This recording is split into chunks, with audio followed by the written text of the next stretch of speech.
Okay. And we are live. I do believe we are live. Always have to wait a few seconds to make sure, but we are good. So, hello everyone, it's your favorite programming error that just refused to be fixed, CodeErr. And today, we're diving back into Doki Doki Storm. Now, a few things before we get started, while I wait for people to show up, let me say something. I don't know, I just started this up, by the way, and looking at the title screen, because when I was starting it up, I thought, you know, in the original game after Yuri gets deleted, the title screen changes. And I was like, did the title screen change? I didn't pay attention too much last time, so I booted this up, curious to see, because I didn't think the title screen changed last time when we exited the menu, and look at that, the title screen is in fact different. Because I distinctly remember Yuri was holding the book before. She was definitely holding the portrait of Markov, and she did not have her full-on yandere eyes.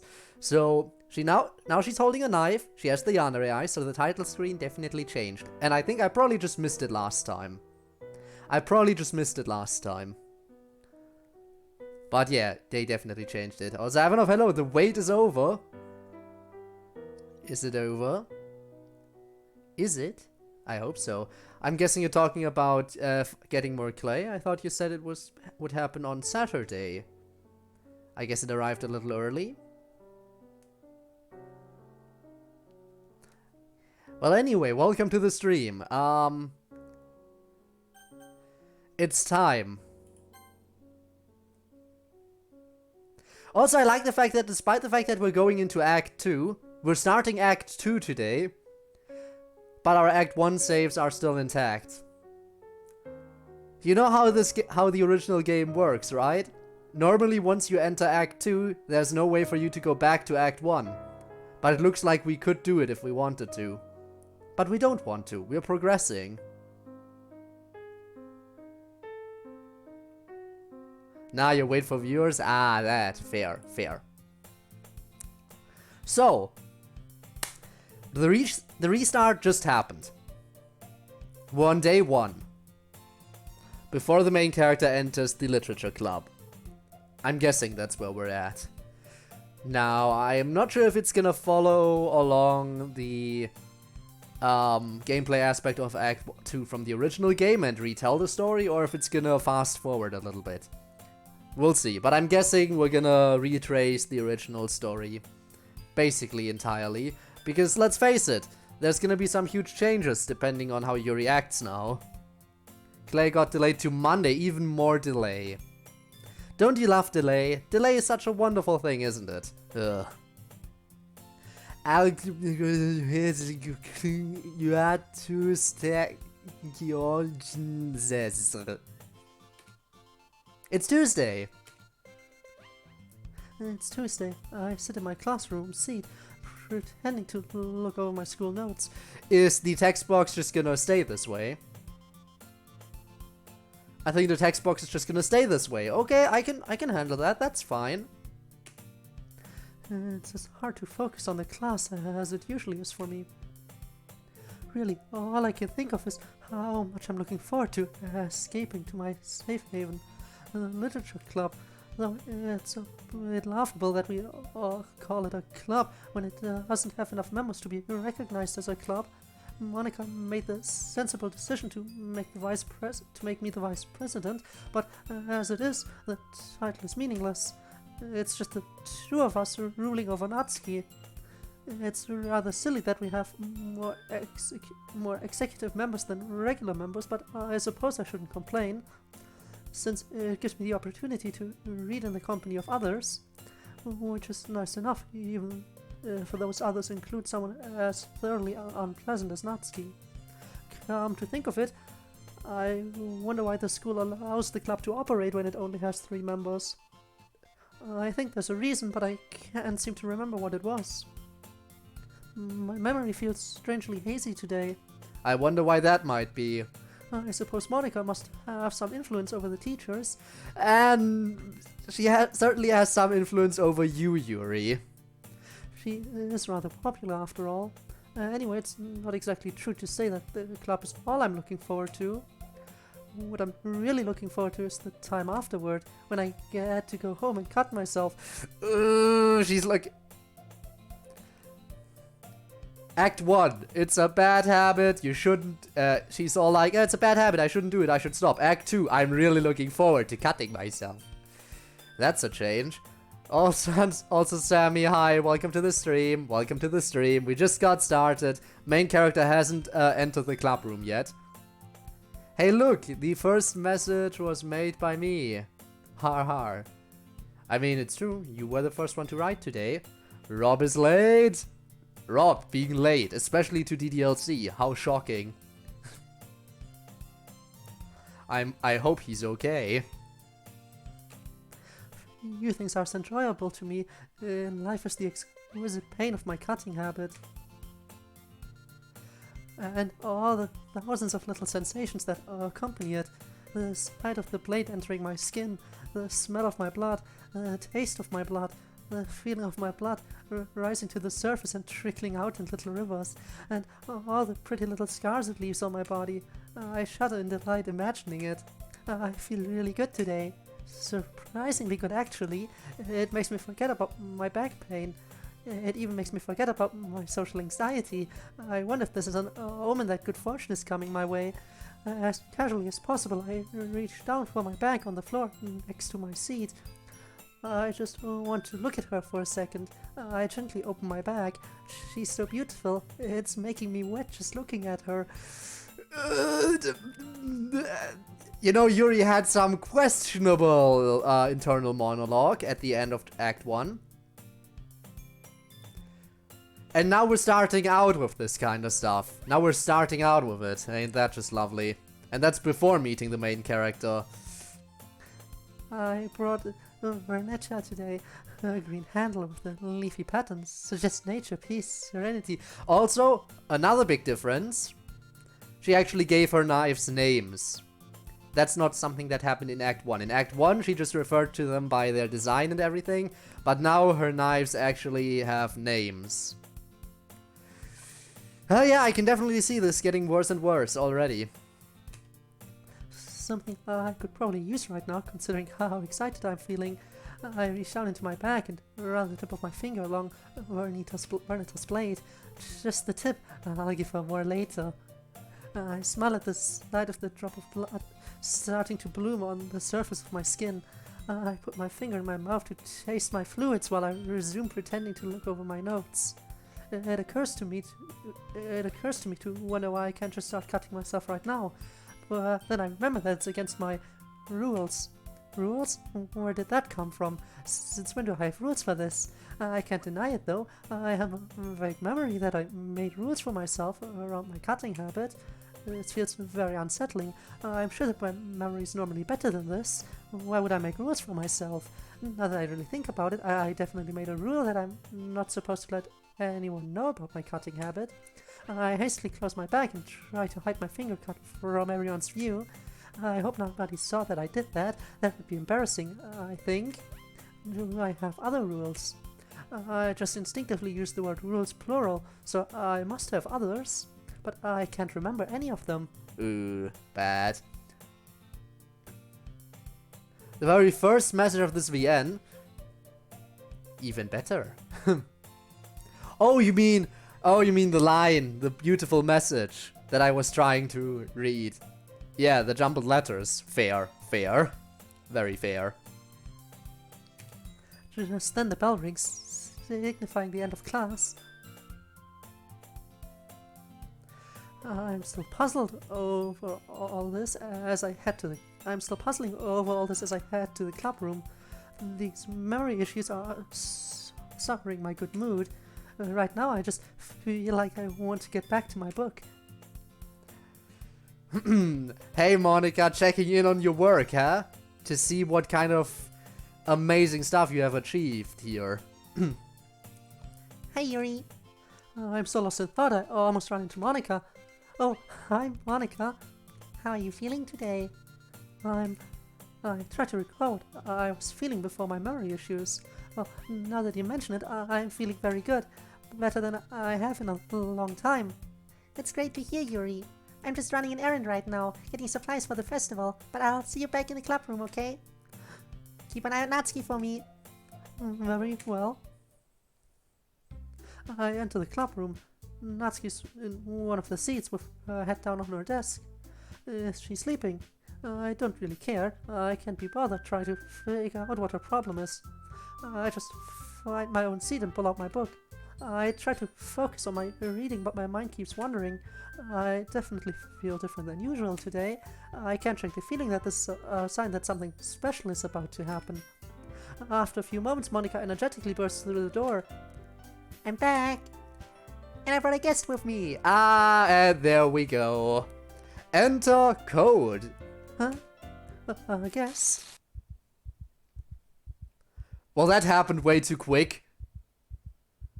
Well, that happened way too quickly. Now I understand. I know I've been feeling this way. The world was sending me a message that my one true love was coming. My heart is pounding harder than it ever has in my life, just looking at him. I feel so delighted that I want to pull out my knife and start cutting myself right here and now. I'm vaguely aware that Monika and Natsuki are talking to him, but I can't seem to focus. My head is swimming, my hands feel clammy. It takes great effort to stay calm enough to keep my breathing from getting too erratic. But I'm gradually able to get it under control, and my heart rate slows to a more manageable level too. I don't even remember getting out of my seat, but I'm already standing in front of him. Oh, Yuri. Calm down a little bit, okay? We just met. We literally just met. I got a working fan in here. It's off the... our time spot, whatever. Well, that's old, but as long as it works, you know. Be attempting a very scary interaction with a boss in the book, and if I die, I lose character, but that's pretty common, and I have to learn the boss anyway, so I won't be chatting for much. That is fair. You concentrate on that.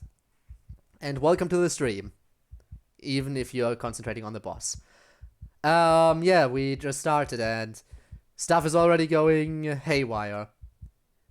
But I guess that was to be expected. Natsuki's making me uncomfortable. I have to stop her. Natsuki? Anyway, this is Natsuki, energetic as usual, and this is Yuri, the vice president. It's nice to meet you. Yeah, it's nice to meet both of you. Oh my god, the name! They changed the... Please tell me that switches back to Code once he introduces himself. Please tell me that's a temporary thing, like when we met Natsuki and Yuri for the first time and it said Girl 1 and Girl 2.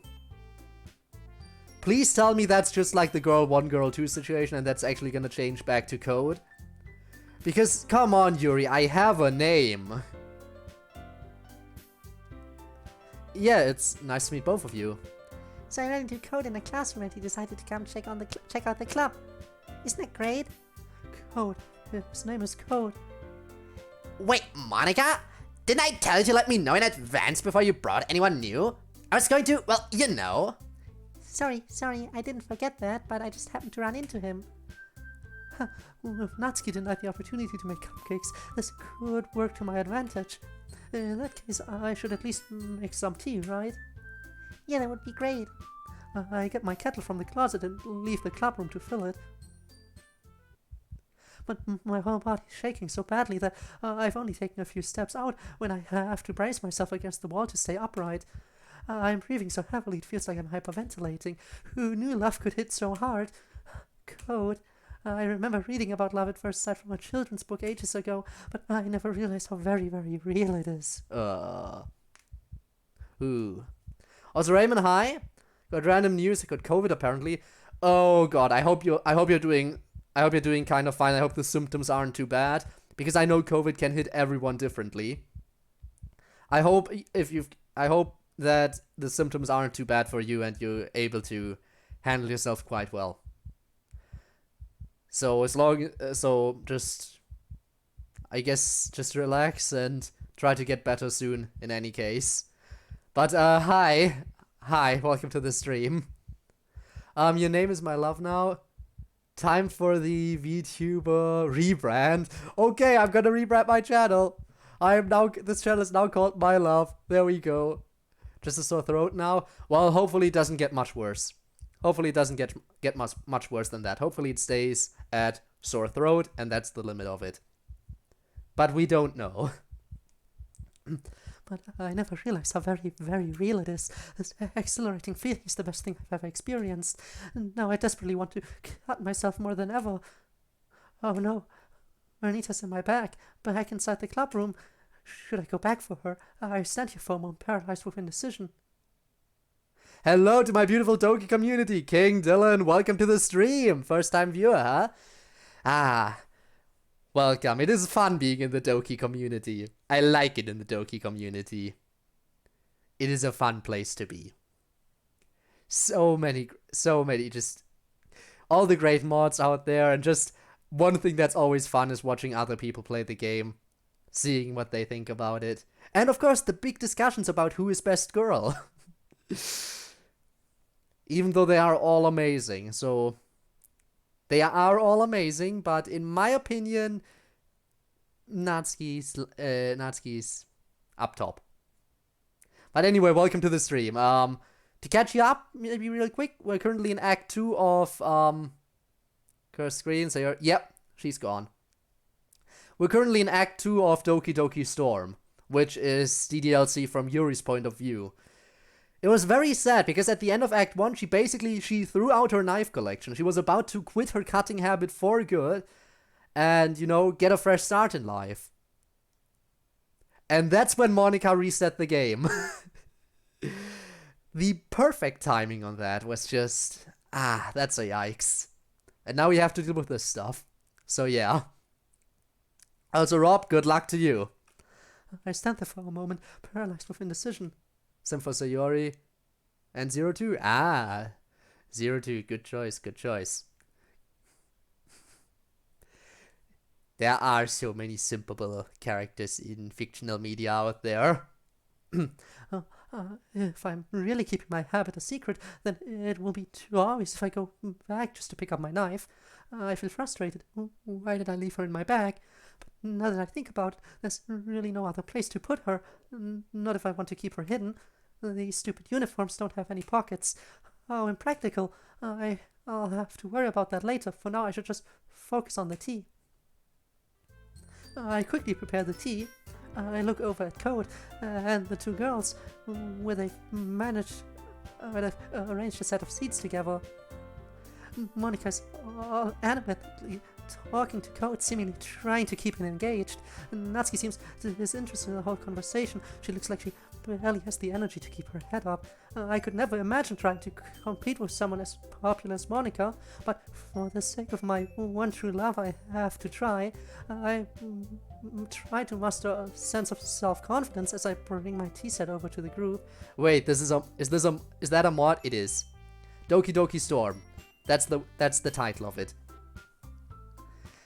We finished chapter 1. We finished Act 1 in about 3 streams. Now, you could probably get through it a little bit quicker, considering that I tend to get a little bit distracted sometimes.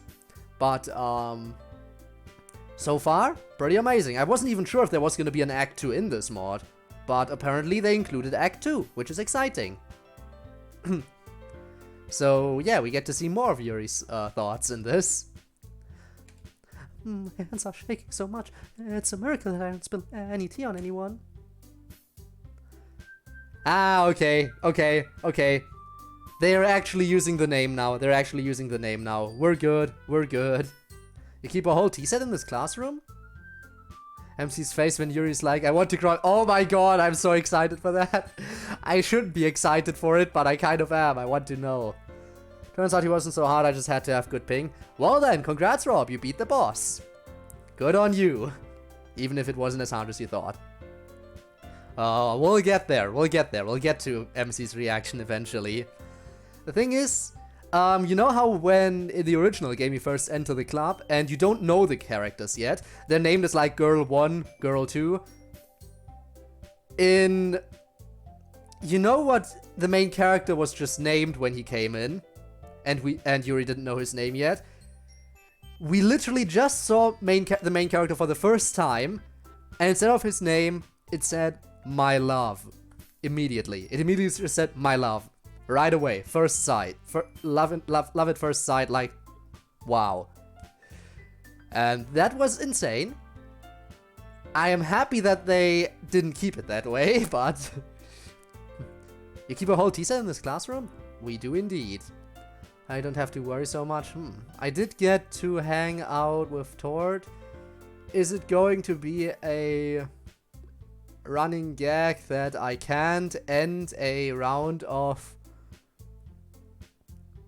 drag with anyone on call? I don't know if that's gonna be a running gag. I cannot imagine. Can you imagine there was a Monica round? I think there are mods that add in a Monica round. Right? I think there are mods out there that add in a Monica round, and I probably have to try out one of those eventually too. Definitely. Now I am kind of curious about something. In Act 1, the main character specifically went down Yuri's character route. I wonder how he's gonna behave in Act 2. Is he gonna intentionally try to go down Yuri's character route again? Or is he gonna try to go for a different character and we're gonna forcefully push him onto the Yuri route? Because again, in Act 2 in the original game, even if you go a different character route, even if you go for Natsuki, Yuri is still gonna take charge and take over. Now the question is it gonna be one of those scenarios where we take over, or are we gonna experience time with the main character right away? That's the question. Did you play DDLC Plus? I did. I got 100% all achievements on it. 100% all Steam achievements. I am completely done with that game. So yeah. Oh, noticed me. My heart skips a beat. Don't worry, the teachers gave us permission. After all, doesn't a hot cup of tea help you enjoy a good book? I guess? That was more non-committal than I hoped. Don't let yourself get intimidated. Yuri's just trying to impress you. That's not... I'm outraged. Outraged! How dare Monica try to sabotage me in front of my lover? But I can't bring myself to say anything to her. I'm fidgeting with my long hair in my eagerness to do something with my hands. I meant that, you know. I believe you. Well, tea and reading might not be a pastime for me, but I at least enjoy tea. He enjoys tea? Of course, anyone that I'm destined to be with would. I'm glad. I can't help grinning to myself, and of course, he would have a love for books too. So, Code, what kind of things do you like to read? Yuri, were you listening? We literally just said, tea and reading might not be a pastime for me, but I at least enjoy tea. Yuri, what part of that did you not understand? Okay, sure, fine. It's fine, we're good. Well, He hesitates, looking embarrassed. He's shy. How cute. Manga. What? I feel a lurching sensation inside me. He can't like manga. That's what Natsuki likes. I can already see Natsuki perking up. First time she's shown interest in this conversation. No, this is wrong. He can't end up with Natsuki. I feel confused and saddened. Not much of a reader, I guess. Oh, that can change. Of course he'd be willing to change for the sake of our love. Anyway, what about you, Yuri? Well, let's see. Now's my chance to impress him. I find myself idly playing with my teacup as I collect my thoughts. My favorites are usually novels that build deep and complex fantasy worlds. The level of creativity and craftsmanship behind them is amazing to me, and telling a good story in such a foreign world is equally impressive. I feel my confidence coming back. I know my love of books will make him love me. But you know I like a lot of things. Starts with deep psychological elements usually immerse me as well. Isn't it amazing how a writer can so deliberately take advantage of your own lack of imagination to completely throw you for a loop? Anyway, I've been reading a lot of horror lately. Ah, I read a horror book once. Excellent. I'm so pleased. I want to jump up and down in excitement, but that'll probably be inappropriate. I'd expect that from you, Yuri. It suits your personality. Is Monica able to read my mind, or am I just that obvious? Oh, is that so?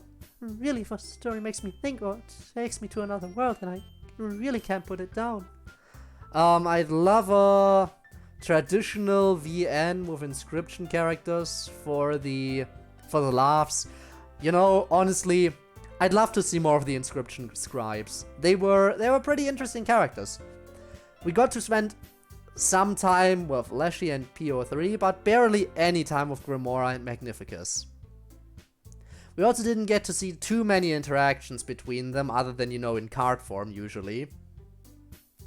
And when they work together to fight PO3. So I'd love to see more of that, if at all something like that could ever happen. Then again, in canon, the inscription disc was smashed, so the disc, yeah.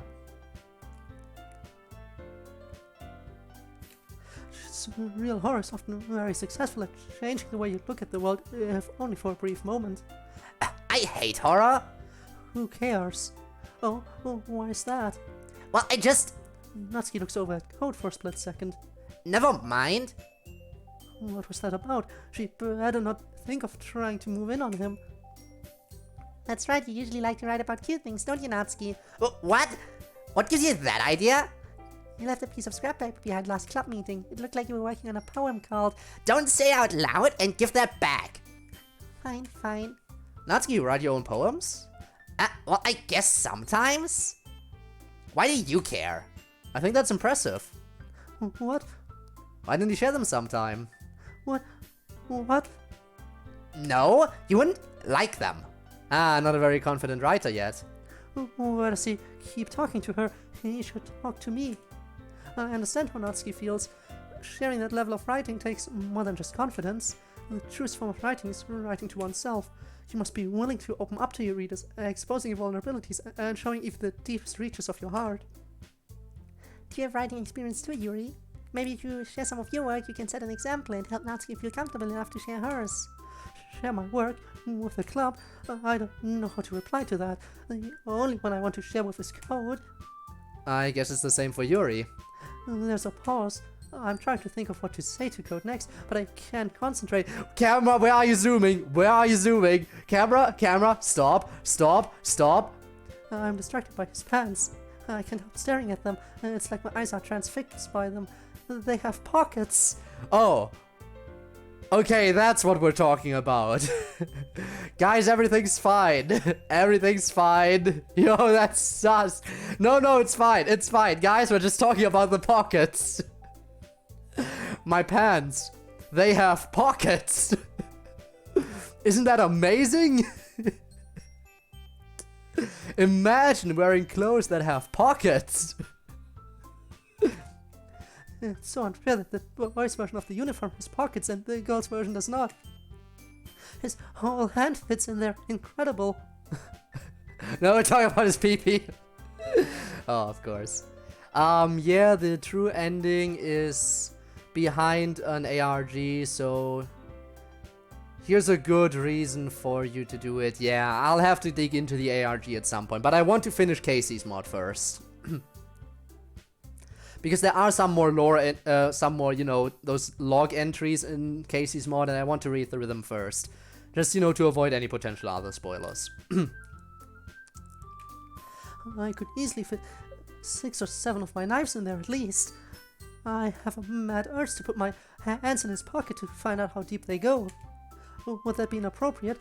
Probably. I should probably resist that urge too. Wow, Yuri wants to stick her hands in my pants already. Well, that's going way too quickly. It's day 1 of meeting us. Those beautiful hands. Look at how easily they slide in and out. It makes me want to... Don't you dare say hand holding. Hey, I got an idea. How about this? I reluctantly turn my gaze back to Monica. Let's all go home and write a poem of our own. Then next time we all meet, we can all share them with each other. That way everyone's even. I don't know how to respond to that. What's the point of the exercise when nothing matters except code? Huh. I mean, I thought it was a good idea.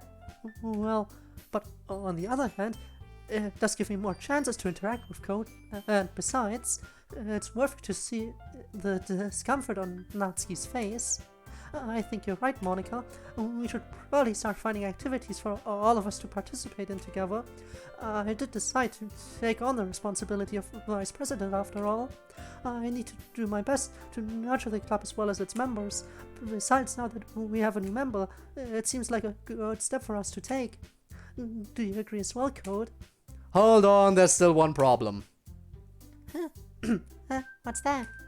I never said I would join this club. What? Monica may have convinced me to stop by, but I never made any decision. I still have other clubs to look at, and This isn't possible. How can I be with my love if he isn't in the club? What? I'm sorry. I thought we would be together forever. huh? I look around at everyone in despair. My life seems to be falling apart right in front of me. I guess I need to tell you the truth, Code. The thing is, we don't have enough members yet to form an official club. We need 4. And I've been trying really, really hard to find new members. And if we don't find one before the festival... Maybe Monica really is reading my mind. She saw that she had to set things right by restoring my lover to me. Right. Okay, I have decided then. I'll join the literature club. I'm so elated. I want to hug him while jumping up and down. That's what a Yuri would do. I have a pocket on my underwear. No clue why though. Yeah, that doesn't make a lot of sense. It really doesn't make a lot of sense, but I guess it can't hurt to have. I'm sure that would be inappropriate, though. I tried to contain my excitement and focus on getting my breathing back under control. You really did scare me for a moment. I mean, if you really just left after all this, I would be super pissed. I wish Natsuki would just shut up. She's ruining the moment, but it doesn't take away from the fact that I'm on the path to a new leg of the journey of my life. It makes my heart pound the more I think about it. I completely lose any ability to follow the conversation after that. Monica is still talking to him. I wish she would stop. How am I going to get with him if she keeps doing that? If my heart wasn't pounding so hard, I could probably come up with some things to say. I try to occupy myself with cleaning up my tea set, but I just can't seem to calm down. Finally he leaves, and my heart rate starts to slow down a little. This all feels wonderful, but I'm really going to have to try hard to control myself if I'm going to make this work. I need to come up with a plan. I think I'm going to need every advantage I can get if I'm going to have a happy ending with him. Wow, that that inhale was just too sharp. I know there was no hydrate, but I don't always need to rely on hydrates to hydrate. Especially when playing a VN. I see Natsuki walking ahead of me in the hallway. On a whim I start taking longer strides to catch up with her. Natsuki? Ah? Oh, Yuri, you startled me. What's up? I give her my biggest smile. If you go near him, I'll kill you. What the hell? I skip way ahead of her, humming to myself as I go. I hear a voice calling after me. Are you trying to be edgy or something? Nah, I think she means it.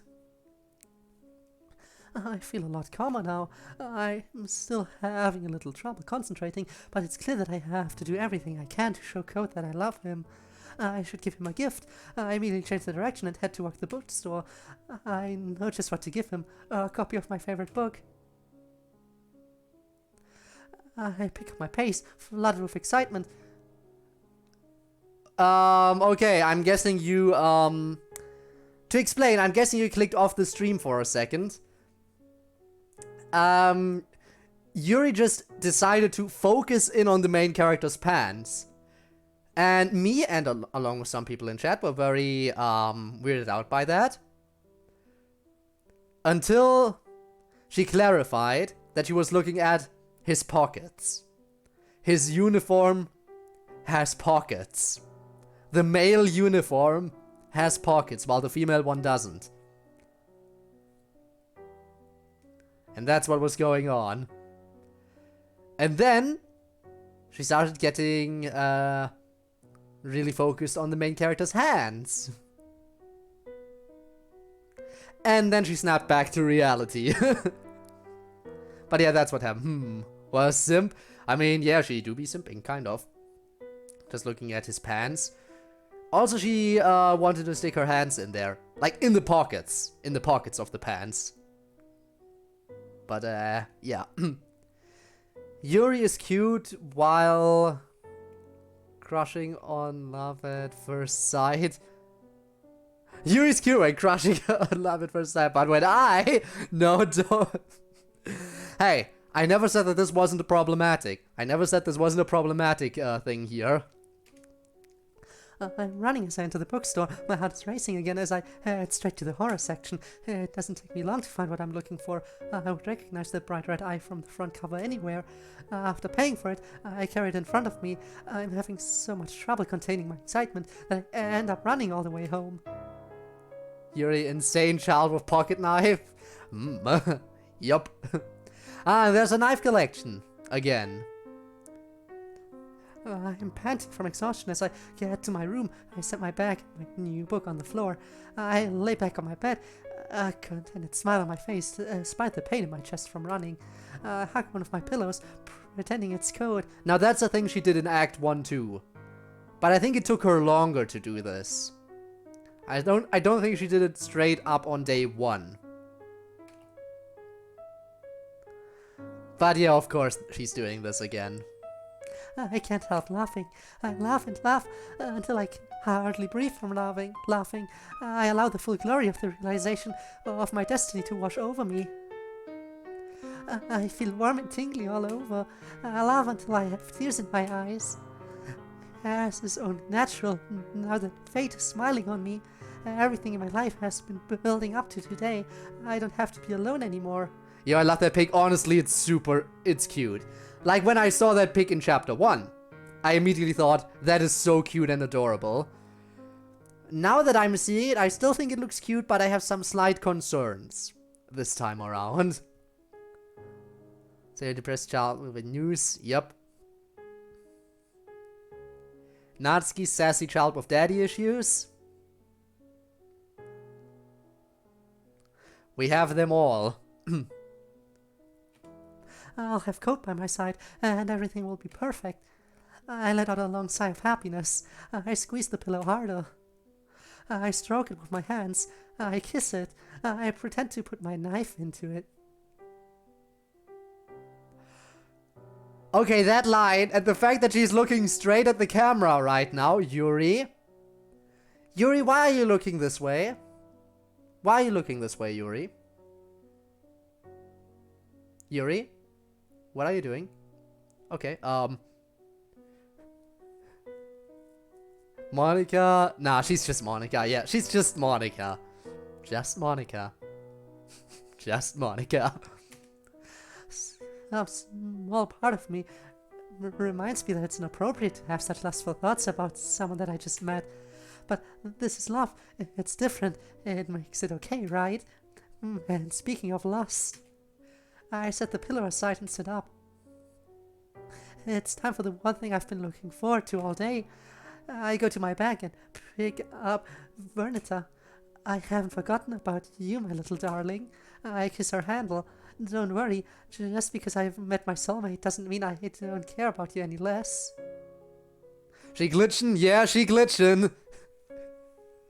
She be glitching. Yeah, giving me nightmare. She do be doing that. She glitching, yep. Yuri's point of view certainly hits different now that we've entered Act 2. Now that we've entered Act 2 and all her character development is kind of undone. Yeah. Also, game, hi, hello. Don't, I won't blame you if you're lurking. I won't blame you if you're lurking, especially because you want to stay as spoiler-free as you can. And this mod, while I want to stay spoiler-free for this mod specifically, it does have some spoilers back to the original DDLC, because it's a different perspective. Also, King Dylan, thank you for the follow, it's appreciated. But anyway, Bones, Gabe, both of you, welcome to the stream. She likes to get pretty, I know of the details. Yeah, analytical is what you mean, right? You'll always be my dearest friend. Ow! Ouch! That line hits different when it's... That line hits different when it's in DDLC. Are you alive tonight? Alright, you do that. But But yeah, laser went pretty good yesterday. I am happy for you. I'm really happy for you in that case.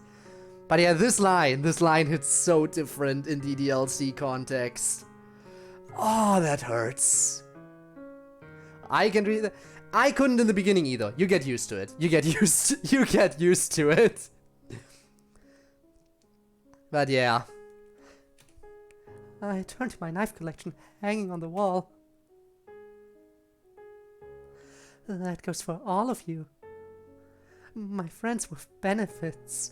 I giggle to myself again. My anticipation is building, but I know I should really clean Vernita up first, since she's been in my bag. As I enter the bathroom, I catch my delighted reflection in the mirror. Well, hello there. How was your day? Mine was amazing. I met my future husband. His name is Code. We're going to be together forever, and we'll make love and cut each other all night, every night. Okay, Yuri, listen, Yuri. You're making a lot of assumptions here. And you're including a little assumption that I'd be down with cutting you and getting cut by you. No, Yuri, no, stop, no.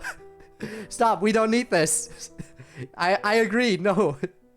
Which end of the knife would be more painful to insert?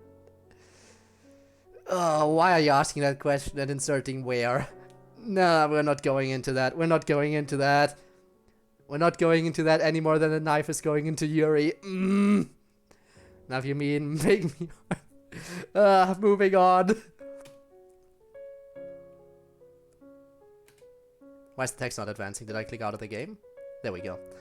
Oh, I'm so excited, I almost forgot what I came here for. I opened the medicine cabinet and get the bottle of rubbing alcohol. I don't even know why it's in here. It's so convenient. I should just keep it in my room from now on. I nearly trip over the book as I come in. Well, hello to you too. I pick it up off the floor and set it on the bed. Out of curiosity, I go to my bookcase and pull out my own copy of the book. I set it down next to the new one. She's not gonna stop the freaky purple eyes, and you know it. They look like a pair of eyes gazing into me. I briefly consider getting yet another copy, so there will be a third eye. Just like in the story. And I find myself getting lost in fantasy. He's been captured. How dare they try to take him from me? But with Vernita's help, I know we'll be reunited. I tiptoe around my room, imagining that I'm in the human experiment prison. There he is, tied to the bed. I duck down next to my bookcase. I'll have to choose my moment carefully when they're distracted. I imagine the two scientists engaged in conversation with their backs to me. Now's my chance. I sneak up behind him and cut his throat. I mime the action with Vernita, imagining the torrents of blood coming out as he drops to the floor. The other scientist turns to me in surprise, and with deadly precision I put Vernita right into his heart. I step at the air in front of me. I watch the light leave his eyes with satisfaction. Now, to be fair, she did fantasize... Don't slap me, Yuri deserves it. Yuri did fantasize about this in Act 1 too, but she didn't kill them. In her fantasy, she waited until they left the room, and then she freed me. In her fantasy, and now she's just straight up murderizing people. Fair? Yuri's knife dating VN. Yeah, let's go. Sheesh. Whew. And with that taken care of, I turn to my lover, and I say, "It's good to see you again, Code. We'll never be apart again." And then he says, I do my best to imitate his voice. I guess it was destiny that we would meet here. I see that you're skilled with that knife. And I say, her name is Vernita, and in time you'll know her as intimately as I do. And he says, I can't wait.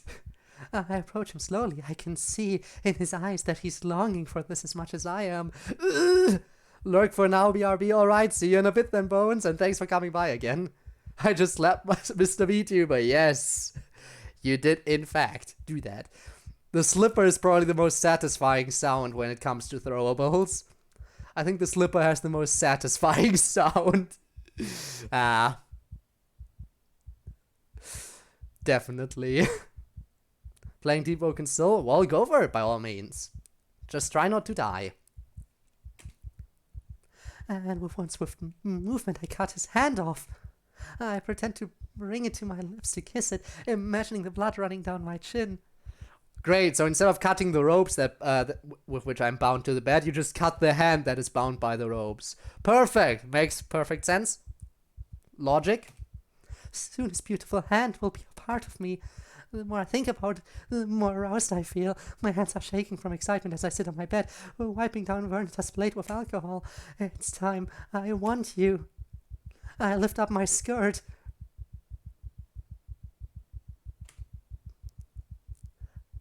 Okay. She's lifting up her skirt to cut herself. Which is also bad. But not quite where I thought this was going. I chose a spot on my right thigh and wiped that down too. The extra sting from the alcohol will make the experience that much more intense. I gently, ceremoniously bring Vernita's blade in contact with my thigh. Ever so slowly, I drag her from left to right. She breaks through my skin effortlessly. I moan with pleasure as I see drops of blood trickle down off the cut I'm making. I extend my knee so that the blood can run down the long length of my leg. I shudder with delight as the smell of blood hits my nostrils. I briefly entertain myself by watching the droplets of blood, wondering which one will reach the bottom first. The leftmost one wins the race easily, since it has the head start. I lean back on my bed and sigh with contempt, letting the euphoria wash over me. I take a moment to recover, then sit up to get ready for the next cut. But then I notice something strange. I lift my skirt all the way up. I'm puzzled by what I see. The cut that I just made is the only one there. It's almost as if your personality just became like this today, and before today you were doing a little bit better for yourself. But starting today you started behaving this insane. It's almost like that is the case. I wonder why that might be. Obsessed much? No, not at all. No obsession here. Which do you prefer? Senpai or spirit?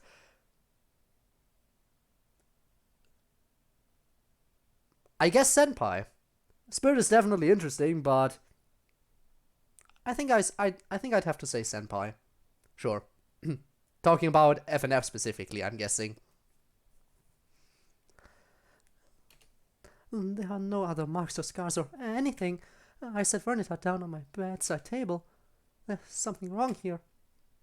I pull off my shoes and stockings. There are no marks on my lower legs or my feet either. I'm more than puzzled now. I'm feeling alarmed. I hastily strip off my uniform. I'm feeling more and more panicked the more I look at my body. There are no cuts on my abdomen, my breasts, or anywhere I can see or feel on my torso. No cuts on my neck, back, or buttocks.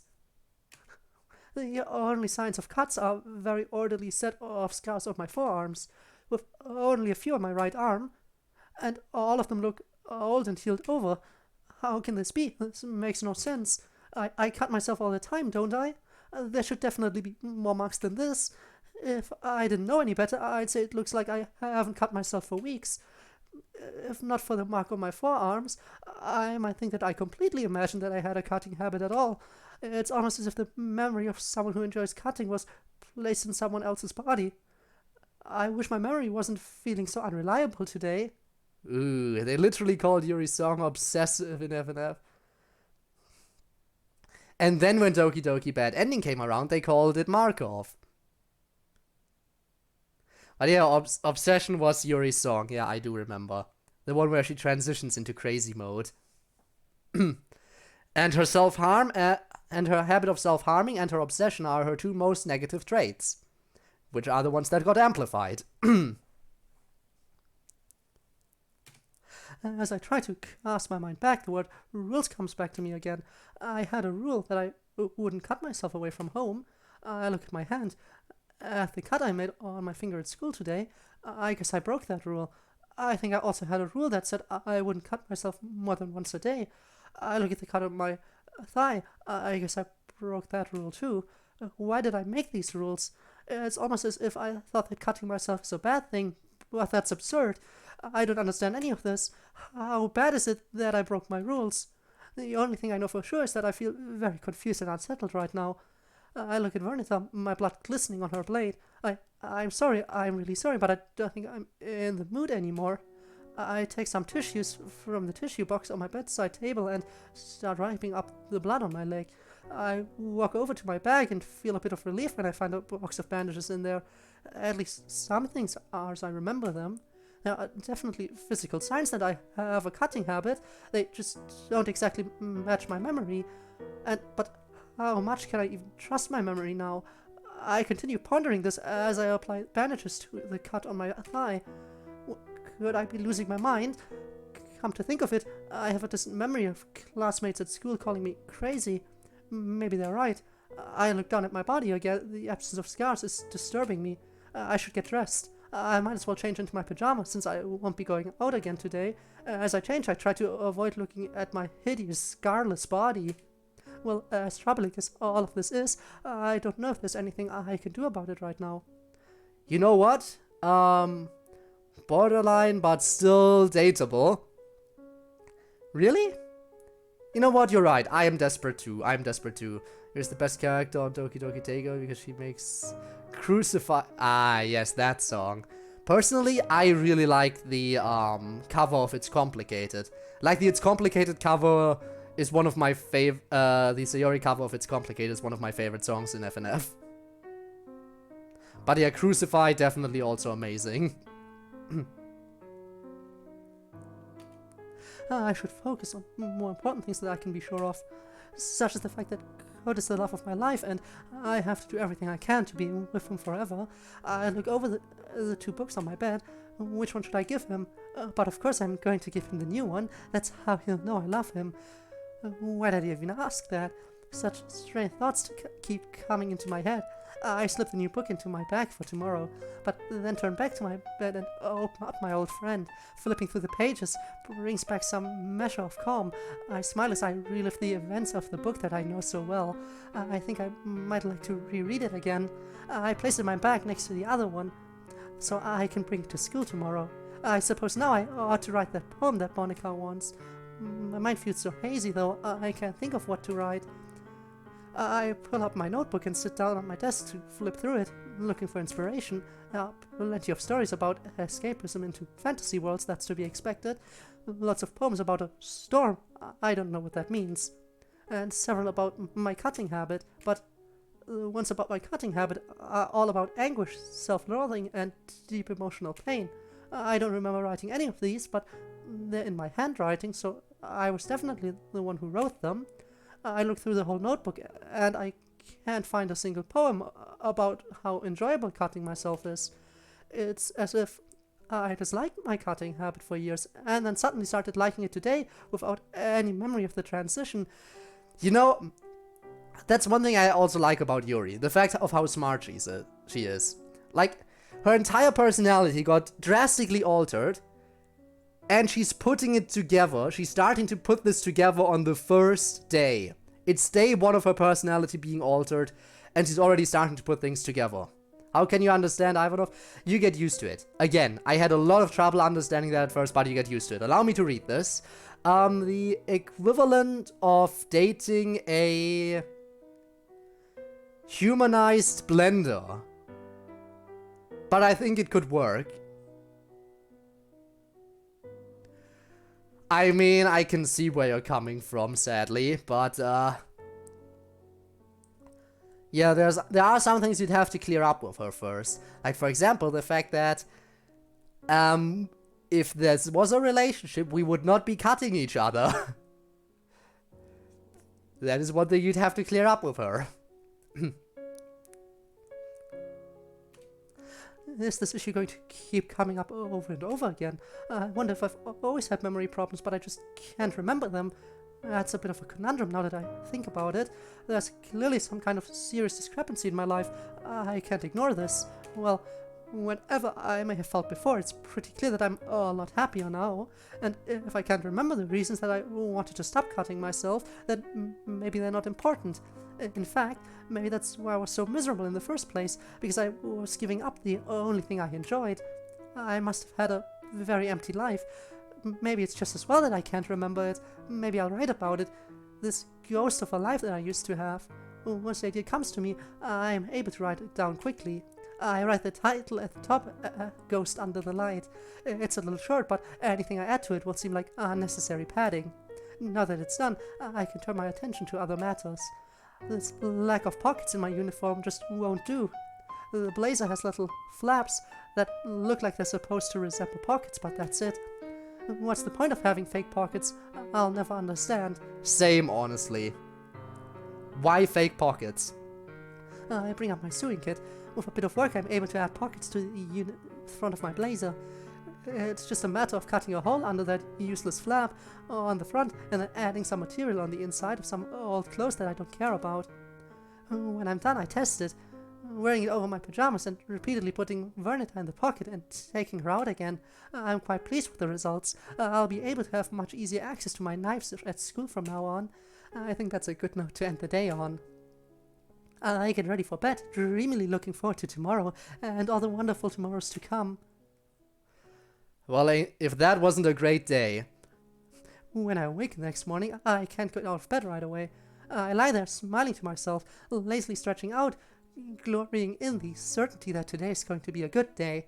I see that Vernita is still sitting on my bedside table. I must be getting awfully absent-minded, that I forgot to put her away. I'm sorry for neglecting you. Here, I'll make it up to you. I roll up my left sleeve. Here you go. I use it to add another mark to the row of marks already on my forearm.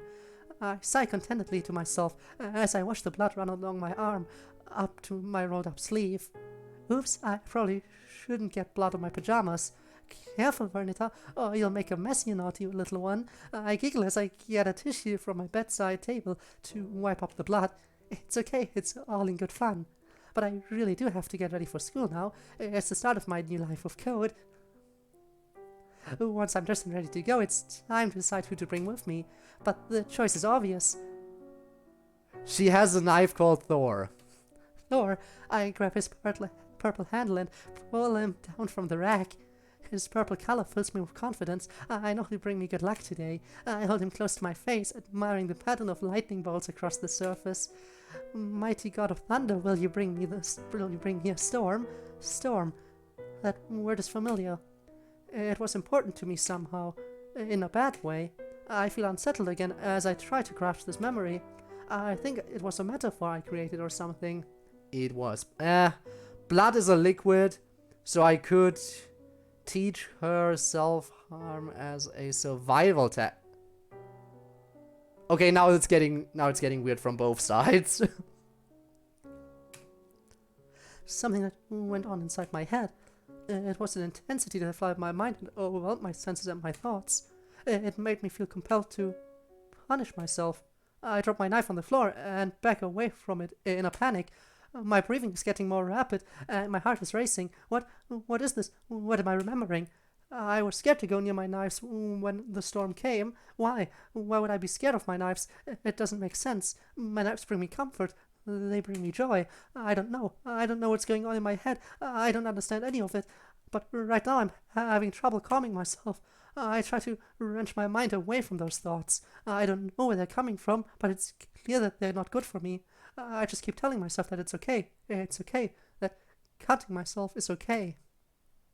It's nothing to be afraid of. The next thing I feel is overwhelming guilt that I dropped Thor on the floor. I'm sorry.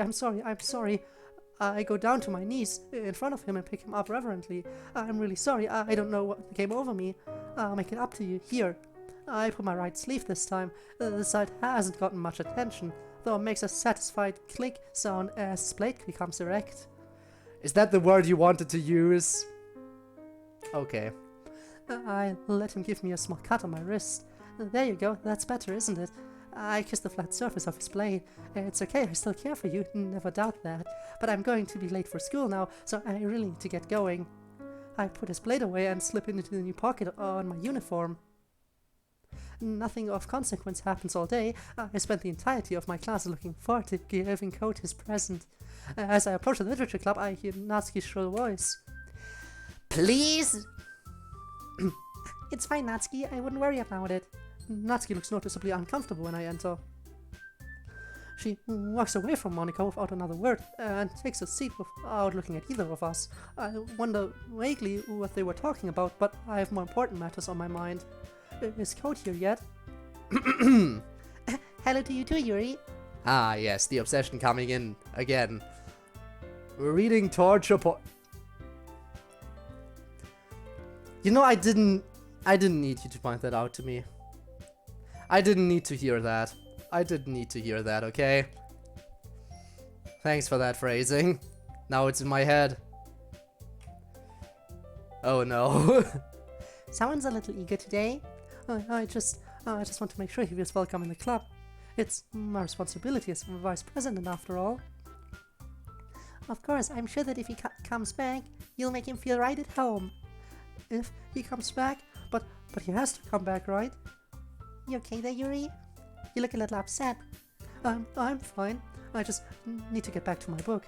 I'm feeling distressed now. It didn't occur to me that I might not see Code again. What will I do with the rest of my life if he doesn't show up? On my way to my seat, Natsuki gives me a sour look and visibly pulls away from me. I see that she's cradling her arm, nursing a bruise on her wrist. I feel a stab of envy. I wonder how many other bruises she has. Maybe she has beautiful marks like that all over her body. As I sit down, I pull out my book. I suddenly feel terribly inadequate next to Natsuki. Can I add enough marks to myself to compete with her? I wonder if I should start now. But no, I need to stay here. In case Code shows up, I'll have to worry about making myself more beautiful later. Ooh. Also, comrade, hi, welcome to the stream. Which mod? This mod is titled Doki Doki Storm. It's basically DDLC, but from Yuri's point of view. So we're playing DDLC as Yuri. At the end of Act 1, she basically had undergone her character arc. She already threw out her entire knife collection and was about to start a new life. And that's when the game reset happened. And now we're dealing with this kind of bullshit. So, yeah. You know what's happening. It's the brutal truth. Sadly, too brutal. Too truth. And just then I see Code enter the room. He's here. He came. I'm so excited I can barely contain myself. My heart is already pounding too hard to focus, but I see that Monika's talking to him, so I know I have to make sure I stake my claim on him. I approach him doing everything I can to maintain an appearance of calm. Thanks for keeping your promise, Code. I hope this isn't too overwhelming of a commitment for you, making you dive headfirst into literature when you're not accustomed to it. Oh, come on, like he deserves any slack? Storm? That's interesting. Are you familiar with it? In Act 1, which again is the more calm of these acts, Yuri already almost killed herself. I am very worried of how far this will... Actually, no, we know how far this will go in the end. Oh, come on, like he deserves any slack. Rage, rage, rage! My hands twitch. I'm on the verge of shoving Natsuki aside to shut her up. Manga is literature. Finally, she sits back down, sulking. Good riddance. I turn back to Code, trying to regain my focus. I'm sorry, Code. We'll make sure to put your comfort first, okay? I give Natsuki another angry glare before continuing. Anyway, now that you're in the club and all, my excitement builds as I get ready to give him his gift. Perhaps you might be interested in picking up a book to read. Well, can't really say no. I can't really say no either way. Like you said, I'm in this club now. So it only feels right for me to do something like that if you ask me. My confidence collapses. That isn't how you're supposed to react at all. How can my love be so uncaring about books? I can't keep the hurt sound out of my voice. Wait, I didn't mean it like that. If you don't really want to, then forget I said anything, I guess. No, it's not that, Yuri. I want to try to be a part of this club. So even if I don't read often, I'd be happy to pick up a book if you wanted me to. Are you sure? I just felt like, well, as vice president and all, that I should help you get started on something you might like. It's not Castle Walls or Brand New Day. Ooh, boy. I haven't played too many DDLC mods yet. Again, there's Doki Doki Storm right now. Before this, I played, So Yuri Says No to Suicide and Yuri's New Toy, which are two very short comedy-focused mods. I also played World of Dreams Act 1, because it only has Act 1 currently. I'm looking forward to when future acts release. And I have played Blue Skies. And that's about the extent of my DDLC mod list currently. I think I played a little bit of Monica After Story before I started streaming, like long before I started streaming, like in my own time. But not too much. I should help you get started on something you might like. My hands shake in anticipation as I pull my new copy of Portrait of Markov out of my bag. It's getting increasingly hard to make my voice sound casual. I didn't want you to feel left out, so I picked out a book that I thought you might enjoy. It's a short read, so it should keep your attention, even if you don't usually read. And we could, my heart is pounding harder than ever, but I have to finish that sentence and discuss it if you want it. My hand goes to my pocket to hold my knife. I hide the motion behind the book in my other hand. My desire to cut myself has never been higher. As he takes the book from me, I try to pretend that I was just playing with my hair. Yuri, thank you. I'll definitely read this. Actually, A Brand New Day is probably so it becomes good. And World of Dreams and Blue Sky fucking slap. It's true. Again, I'm so looking forward to World of Dreams Act 2. When Act 2? Come on, guys. I need big time. You can bet your ass I'm gonna play it once it comes out.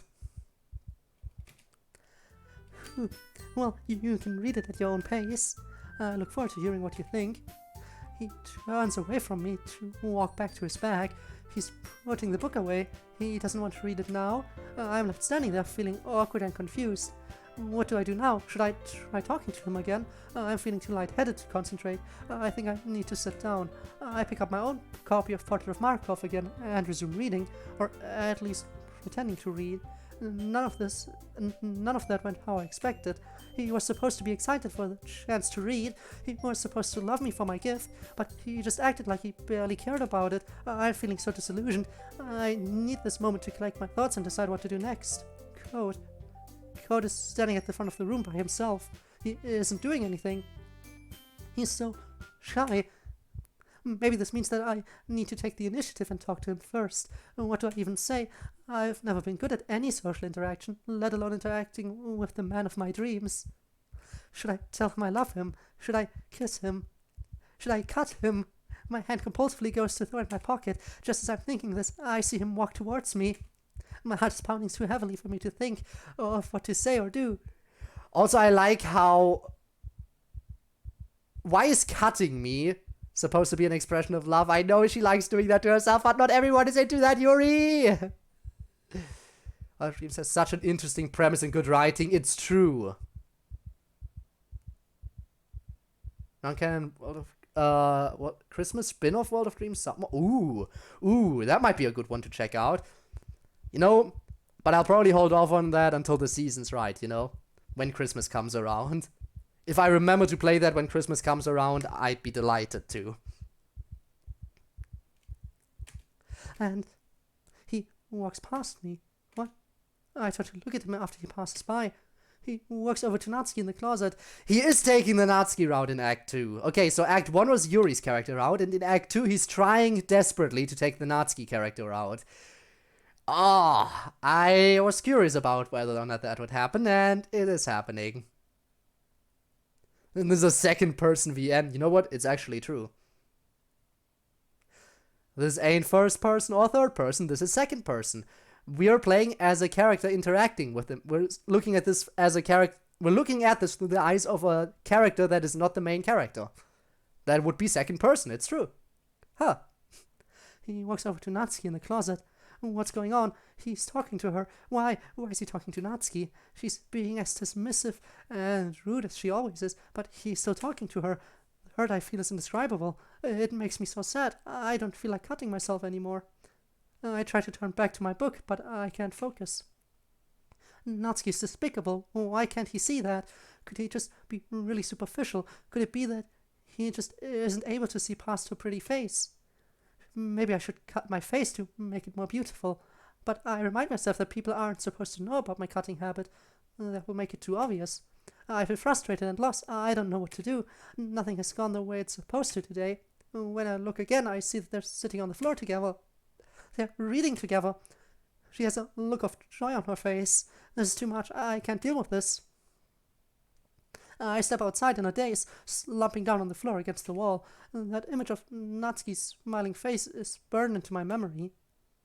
That could have been me. That should have been me. What does he see in her? Does he somehow know about the marks on her body? Maybe they're going to add more marks to each other. That thought makes me spiral into despair. It makes me hate my body all the more for being so clean and smooth. I take Thor out of my pocket. I find myself idly playing with a spring-loaded blade, popping it out and resetting it over and over again. I feel torn. I know I should cut myself to improve my appearance, but I feel so depressed that I'm just not in the mood. This is progress, as sad as it is. Second-person games, or should I say game, as there is only one, are really interesting. Drivers San Francisco had so much potential. I see. But yeah, it is an interesting concept. It really is an interesting concept. I'd like to see some more stuff exploring that a little bit. Maybe I should try anyway. I roll up my sleeve to look at the one part of me that's pretty. I bring Thor's blade in contact with my skin just below the mark I made this morning. I close my eyes and fantasize that Code is the one cutting me. It would be so good. It would be so beautiful. I feel the sting of the blade breaking my skin. I feel blood trickling down my wrist. It's such a wonderful fantasy. But then I open my eyes again and remember that I'm all alone. It makes me feel empty. Tears come to my eyes. All the joy of cutting is pointless if I don't have Code. I throw Thor in frustration. I hear him clatter along the floor. I bring my knees to my chest and bury my face in my arms. It's so unfair. I even gave Code a present. What did Natsuki do for him? I start to cry. He took my gift and brushed it off like it was nothing. I don't know what I could have done differently to make him want me. I thought he was my destiny. What else could he have shown up? Why else would he have shown up in the literature club in the first place? Why else would he have come back? The world is such a confusing place. I don't understand any of it. The only thing missing is the choices being Code's instead of Yuri's. Like, imagine if I could actually pick which character route we go down. Like, imagine if I could have actually chosen in the first act, like, I want to go down Natsuki's character route and see how that affects Yuri's point of view. That would have been even more interesting, but I understand that would be way more effort. It's already hard enough to write, like, one connected narrative like this convincingly. Having to write even more depending on which character I go for and whether I alternate characters at some point and go for Yuri first and then switch it up. I guess there would be a lot more effort, but it would have been interesting. Do something. I glance up and see that the purple of Thor's handle is. I glance up to see the purple of Thor's handle filling my vision. He's being held out to me by Monica. I quickly wipe away my tears, embarrassed that she saw me crying. I distantly wonder why Monica's being so casual about one of my knives when she's never seen one of them before. I quietly take Thor out of her hand, put his blade away, and slip him back into my pocket. You know, Yuri, you might want to sit differently, or at least adjust your skirt. I suddenly realized what an undignified position I'm sitting in. I start to get up when Monica motions for me to stop. No, it's okay. Here, I'll join you. She sits down on the floor next to me. This is very strange behavior from her. She has always carried herself with a sense of grace and poise. It seems somehow out of character for someone as popular as her to sit on the floor with someone as insignificant as me. She smiles at me, but there's a weary sadness behind her smile. I don't suppose you want to talk about what's upsetting you, do you? I'm still lost in despair about Code. My emotions are too jumbled to form a response. Comrade, thank you so much for the follow. It's appreciated. I'm not such a fan of this mod. I kind of hate to see the coonering do such things from a first-person perspective. The writing is super cammy, but not enough to be charming. I see. I want to go inside a few moments. No. We're still, we're on day 2. We're on day 2 of Act 2. We're still on day 2. We're making slow progress here. Slow and steady progress. Well, I guess we're both having a bad day. I'm a little bewildered about what could possibly have put someone like Monica in a bad mood. What happened? Disappointment, that's what happened. She's looking straight ahead with a faraway look in her eyes. I thought things would be different this time. Well, they are, but not the way I hoped. I have no idea what she's talking about. This is the first time she's really spoken to me, aside from when she made me vice president, of course. At least, I think she spoke to me then. I don't have a clear memory of her making me vice president. I just know that she did. I guess that means I need to try something new. She looks over at me. How do you feel about Code? Code? He's wonderful. Is that so? It occurs to me that she was probably looking for a more professional appraisal. I mean, I believe he will make a fine addition to our club. You were most fortunate that you were able to find him. Maybe I can get more information about him. What do you know about him? I'm trying to sound casual. I hope I don't sound as desperate as I feel. Are we getting the Act 3 Yuri on this mod?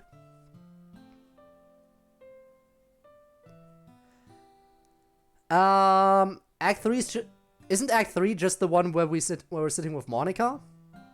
So in Act 3 Yuri doesn't even exist. But then there is technically the Act 4 where everyone gets restored. I'm wondering if we're gonna get to see that. I'm wondering if we're gonna get to see from her point of view how it is after everything gets restored again. Not at all, I'm afraid. He and I didn't talk much last year.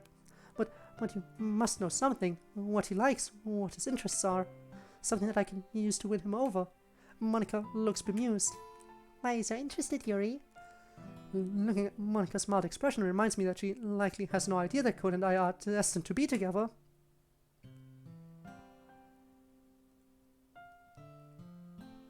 And she has no idea how torn up I'm feeling right now. Is what I asked, bro. Yeah, okay. I don't know. Again, I don't know anything about... I wasn't even sure if there was going to be Act 2 in this mod, okay? When I started playing this, I wasn't sure if there was even a second act. I thought it was very possible that it might just end after Act 1. So I'm pleasantly surprised that we even are getting an Act 2. If there's more beyond this, I don't know. Or just Yuri. We'd be dead. Just Yuri is not what we need here. This mod and Emerald Heart are both about the same level of mid. Mod streamers. Beta and Zero barely streams. Ooh, don't like clickbait. But yeah, it's sad that there's not too many.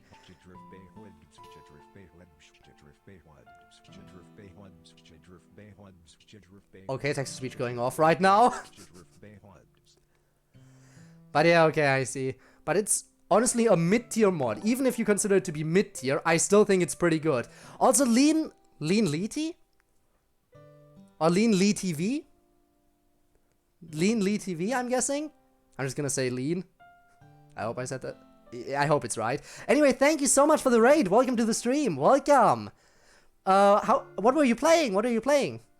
How was your stream? Hello there, yeah. Welcome. We're playing, to catch you up, we're playing a DDLC mod called Doki Doki Storm, which is Yuri's point of view of the original game. So yeah, it's fun. TTS type beat, yup. Also, Bones is here again. Hello. Again.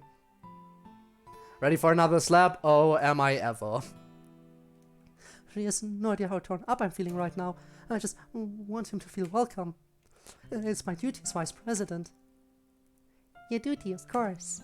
Well, Natsuki seems to be making him feel pretty welcome. So, that must make you feel good that you have less work to do. The mention of Natsuki's name makes me feel like I'm burning up inside. I feel anger towards Natsuki, but it's being overshadowed by feelings of profound sadness. Back from dinner? Well, I hope dinner was tasty. Rewind day 1 2. Rewind day 1 2 is a legendary comedy writing for a mod. It's a very interesting premise. Haven't seen anything past day 5. Okay, okay. Again, there are so many more DDLC mods I want to get into. There are so many out there. And, I mean, come on, I can't play all of them, sadly. But I want to. but those probably aren't reactions that are appropriate to this place, so I say nothing. Aren't you glad that Natsuki's making him feel welcome? I'm trying not to cry. I'm really trying, but a tear rolls down my cheek nonetheless. What's wrong? You look unhappy. I wanted... You wanted to be the one to welcome him? I can't look at her, I just nod. How does that make you feel that Natsuki's welcoming him instead? Anger, confusion, sadness, all kinds of feelings that I don't know how to articulate. It occurs to me to wonder why Monica is so interested in how I feel. The little bit of her expression that I can see out of the corner of my eye suggests that it isn't simple curiosity. Do you feel angry at Natsuki? I look directly at her in confusion. What's going on? I wonder all over again if she's somehow sensing my thoughts. But it's not like I can accuse her of that, then I probably really would sound crazy. Yes. We look at each other for a moment. I can probably afford to crank that up some more. What was that? Oh, nothing, just talking to myself. She gets up. We're going to be sharing poems soon. Make sure you come back in for that. I'm sure you'd love the chance to share with Code, right? She winks at me as she goes back into the club room. What was that all about? I already suspected Monica might want Code for herself, so maybe she was sizing up the competition. And there it was. Okay, I'll see that as a cue to catch up with chat again real quick. Exit music or switcheroo? No, I have not. I have not played either of those. Probably should, because exit music has been recommended to me multiple times. My tablet is at 0% somehow. It's at 0%, but you're still being able to use it? Well, that's weird. Exit music is good, but EM Redux is mid. Okay, I see, okay. The Tort Crew is here. Also, no glitching necessary. There is no need to glitch. The text box is doing enough of that. But it doesn't explain the bizarre way that she went about it. Of course, it's also possible that this is just an example of me being unaware of social conventions. That happens a lot, I think. It does happen a lot, right? My mind is feeling fuzzy again. Why is it getting so hard to concentrate all of a sudden? Why am I sitting on the floor? I need to get back into the club room to show Code that I'm better than that worthless Natsuki. I was not prepared for the sight of Natsuki and Code still sitting together on the floor. It makes my blood boil. I have to restrain myself from running up and confronting her directly. There has to be some clever way I can get to him, right? His back catches my eye. It's sitting on the floor next to one of the desks at the front of the room. Maybe there's something in there that will give me a clue as to what he likes. I glance at him one more time to make sure he isn't looking. And then as quietly as possible I start rummaging through it. The first thing I see is Portrait of Markov. I feel a bit of a pang about my apparently unwanted gift, but I try not to dwell on it. There isn't much else in there besides his notebook and a collection of pens. I start flipping through the notebook. There must be a clue in here about... Natsuki's leaning in on him. Oh no, I'd still recommend Redux over regular exit music for a first time. Okay, I see, okay. Noted. Also, no, Yuri will not calm down. You know how this works. Also, we're getting the Natsuki face glitch. It's happening. Ain't that a lovely sight to behold? Natsuki's leaning in on him. Rage, anger, enmity, fury, vehemence, ire. How dare she? Oh geez. Natsuki, are you okay? Natsuki just looks dazed with a glassy-eyed expression. Here. Monica throws a protein bar on the floor in front of Natsuki. With a look of desperate hunger, Natsuki crawls on her hands and knees to pick it up. She looks so pathetic. Serves her right. Even as she's tearing the wrapper off, she looks irritable. I told you not to get... She stuffs it in her mouth. Don't worry, Code. She's fine. It just happens every now and then. That's why I always keep a snack in my bag for her. Anyway, why don't we out your poems now? I'm still seething with rage at Natsuki's audacity. But I am caught completely off guard when I see Code approaching me. I put all my energy into rearranging features to not betray the anger I was just feeling. But he ignores me. He pulls a page out of his notebook and walks back to Natsuki again. The consternation I feel overwhelms my senses. He should be sharing with me first. Ah, big uh-ohs. Cool, the man of the hour. Yeah. Heh, pens. I'm honestly surprised Yuri didn't grab a pen right then and there. I know she grabs one eventually, so... Dang, what a corrupt textured game. There's a wall there. What do you expect me to do? I don't know.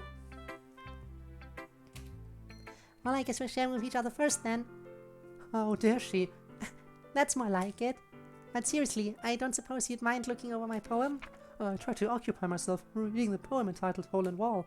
The haziness in my mind makes it difficult to concentrate, but it seems to be about being trapped in a place devoid of meaning, with hints of suffering but a determination to overcome. Why is he putting up with her rudeness? I can see from here that Natsuki's being very standoffish, almost actively pushing him away. Yuri, careful there, you're crumpling my poem. Sorry, I take some deep breaths and do my best to focus on what's in front of me. Is this related to the disappointment you mentioned earlier? You could say that. I know what I need to do, but I'm not sure how to get there, you know. But on the way I figured I might as well have some fun. I don't understand. I know, that's intentional. It's nothing for you to worry about, Yuri. It's something I have to deal with on my own. You look like you have plenty to worry about anyway. She has a point. Code is far more important to me than whatever Monica is dealing with.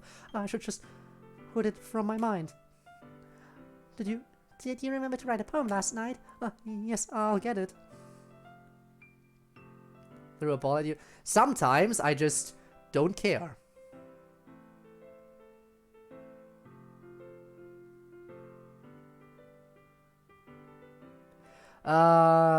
Where's else? Where's my norming textbook pause? No norming! You can't norm an object that is already glitched out. That's a bad idea. I retrieved my poem from my bag and handed it to her. As Monica was reading, I resumed looking at Natsuki and Code. I want to wipe that smug smile off Natsuki's face. I want to grab her by the throat and choke the life out of her. Though she's so small, she'd probably snap like a twig. Well, this looks familiar. I guess this is the part where I tell you to be more daring next time. More daring? Somewhere in the haze of my thoughts, I suddenly realized that Monica's giving me good advice. I'm being far too passive. It's time that I take matters into my own hands. I can't wait for Code to come to me. I'll have to force him to be with me. Snap like a twig? Of course, the next snap. What else would it be? Only then will he learn to love me. Yes, I'll be more daring. That's what I'll do. Thank you, Monica. You're very helpful. You're welcome. Well, I have a feeling you're about to become more entertaining than ever. Let's see how this goes. Natsuki's moving away from Code. Now's my chance. I rush over to him, trying to hide my eagerness as I take his poem from him. I want to see the beauty his mind can create, but this poem, it's so simple and cute. This looks more like something Natsuki would come up with. What's going on? Has she been influencing him already? I think I hate her even more now. This is all wrong. I can't let him become more like Natsuki. He belongs to me. What am I going to do? Oh, sorry. I forgot to start speaking.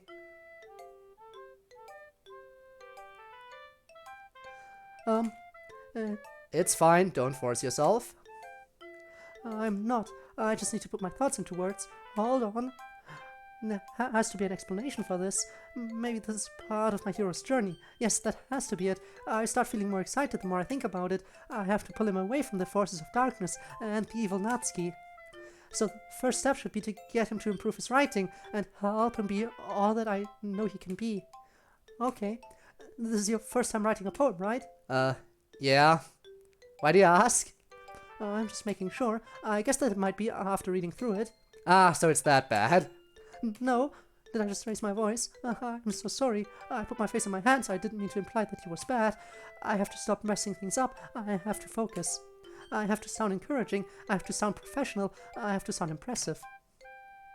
It's fine. I really didn't notice. What were you saying? I have to stop getting lost in my thoughts when he's talking to me. Alright, I don't think I can just say, don't be cute. I'll have to make my advice more generic. It's just that there are specific habits, writing habits, that are usually typical of new writers, and having been through that myself, I kind of learned to pick up on them. I think the most noticeable thing I recognize in your writers is that they try to make their style very deliberate. In other words, they tend to pick a writing style separate from the topic matter, and they form-fit the two together. The end result is that both the style and expressiveness are weakened. Of course, that's not something you can be blamed for. There are so many different skills and techniques that go into writing even a simple poem. Not just finding them and building them, but getting them to work together is probably the most challenging part. It might take you some time, but it all comes with practice and learning by example and trying new things. I also hope that everyone in the club gives you valuable feedback. Natsuki can be a bit biased though. Insufferable little brat. Biased? How? There, it shut down. It's words that if I have almost rhymed. Have they? Should have been paying more attention here. Ha. Well, never mind. I shouldn't be talking about people like that. Sorry. It's fine. Do you mind if I read your poem now? Please do. I'd love to share my thought process behind it. I watch him read my poem, my heart pounding the whole time. I hope he likes it. I'm realizing more and more that this isn't going to be as easy as I thought. I'm going to have to win him over. He's taking his time reading it. And... okay. Well, that's a good first thing to do after following. Thank you for the follow. Schrodinger Ahmed? Welcome to the stream and thank you for the follow. I hope you like DDLC.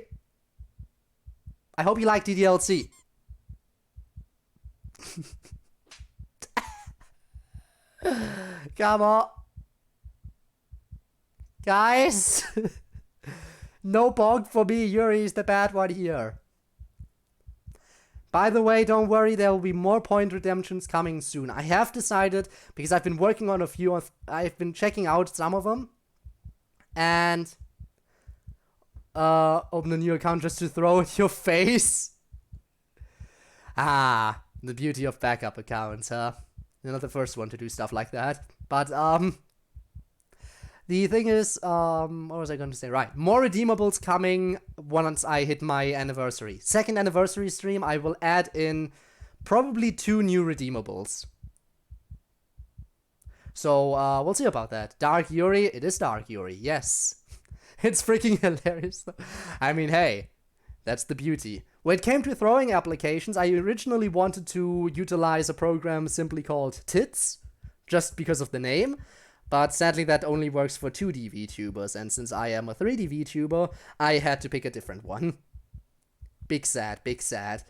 Really wanted to have tits on my stream. Oh, well, you can't win them all. Anyway, clones missed them, right? Oh, they're coming back, huh? Big sad, very big sad. He's taking his time reading it. He's not looking very excited about it. He looks indifferent at best. I'm sorry I have such terrible handwriting. What? I wasn't thinking that at all. But it took you a long time to read. Well, I just don't read script very often. I actually think your handwriting is pretty. Huh? That's a relief. Also, I like the poem. Even though it was short, it was really descriptive. The sensation of my heart pounding is making it hard to focus, but I know I need to keep trying to impress him. It wasn't too short. I usually write longer poems. Not at all. I'm really glad you liked it. I'll be honest, since it's our first time sharing, I wanted to write something a little more mild. Something easy to digest, I suppose. Why didn't I write a love poem for him? I'm cursing myself for not thinking of it sooner. Are you into ghosts, Yuri? Actually, the story isn't about a ghost at all, Code. Really? I must have totally missed the point. Well, I suppose you did only glance over it after all, but remember that poets often express their own thoughts, feelings, and experiences in their work. They usually do more than tell a simple story or paint a picture. In this case, perhaps the subject of the poem is only being symbolically compared to a ghost, lingering in her last remaining place of comfort, unable to let go of the past, and soon to be left with nothing. That's a lot more solemn putting it that way. And of course I got quoted on that. Will it be NG just for the tits? Yes, just for the tits. Would have been worth it. Oh, well.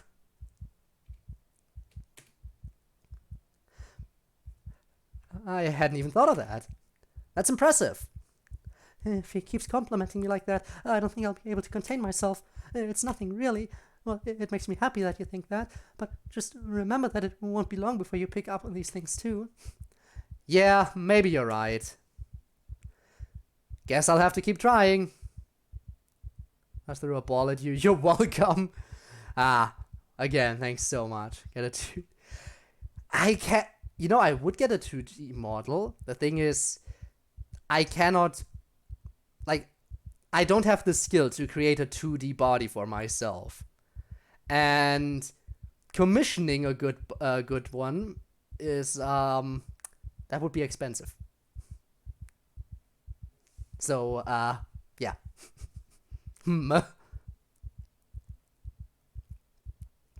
I guess I'll have to keep trying. I'm counting on you. With that, Code goes to show his poem to Monica. I guess that means I should share with Natsuki now. Well, maybe I can use this as an opportunity to learn more about my nemesis. I go over to where she's sitting and take a seat next to hers. Let's get this over with. Fine with me.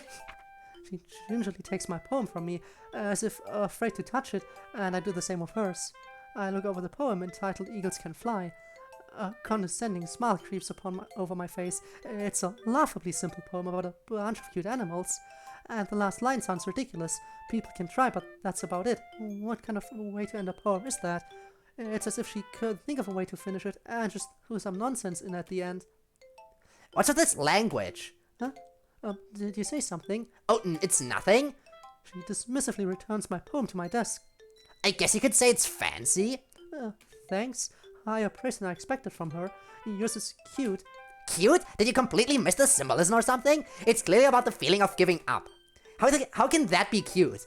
Is she really going to pretend there was some deeper meaning behind it? I know that. I just meant the language, I guess. I was trying to say something nice. You mean you have to try that hard to come up with something nice to say? Thanks, but it really didn't come out nice at all. There's a reason for that. Well, I do have a couple suggestions. If I was looking for suggestions, I would have asked someone who actually liked it, which people did, by the way. Monica liked it, and Code did too. I twitch in anger at the mention of Code's name. Oh no. Here goes again. How can giving up be cute? Children, pathetic.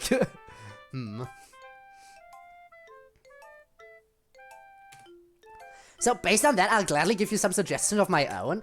First of all... Excuse me, the nerve of her, talking as though she could ever have something worthwhile to say.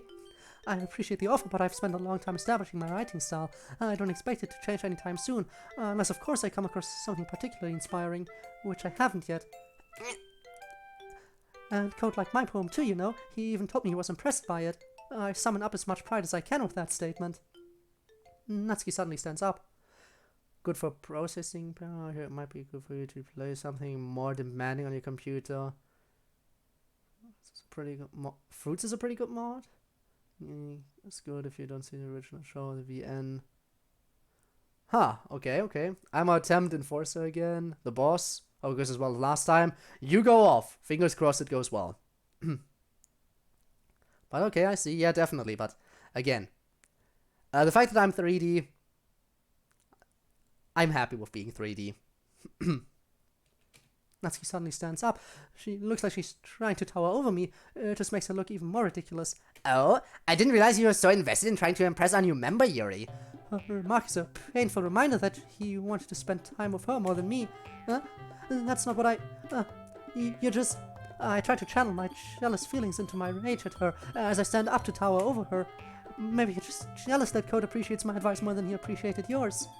Deep down, I know that this is just a meaningless display of bravado, but I can't let that show now. And how do you know he didn't appreciate my advice more? Are you that full of yourself? I hesitate. Some small part of me has to acknowledge that there's a good chance he actually does like her writing more. No, if I was full of myself, I would deliberately go out of my way to make everything I do overly cutesy. She really hates being called cute. Well, you know what? I wasn't the one whose boobs magically grew a size bigger as soon as Code started showing up. Bitch, how dare you? She just brought up my worst feature. I'll make her suffer for that. Natsuki? Oh no, oh no, oh no, this is where it goes even worse. This is where it gets even worse. This is where it gets worse. So why am I attempting it? I died due to lag and have to escape that. No! Well, good luck again. Hopefully you won't die due to lag again. Been through this before. We've all been through this before. We have. Natsuki, that's a little... This doesn't involve you. Taking out your own insecurities on others like that. You really act as young as you look, Natsuki. Me? Look, he's talking, you wannabe edgy bitch. Edgy? There's that word again. It's time to put this child in her place. Sorry that my lifestyle is too much for someone of your mental age to comprehend. See? Just saying that proves my point. Most people learn to get over themselves after they graduate middle school, you know? If you want to prove anything, then stop harassing others with your sickening attitude. You think you can counterbalance your toxic personality just by dressing and acting cute? The only cute thing about you is how hard you try.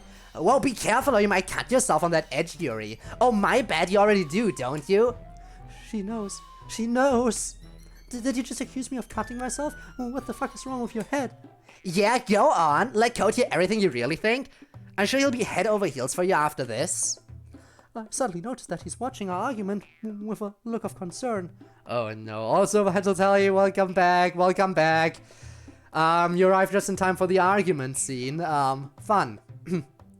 You're ashamed of a huge wind flapping, gravity stretching, fabric stretching sex mounts?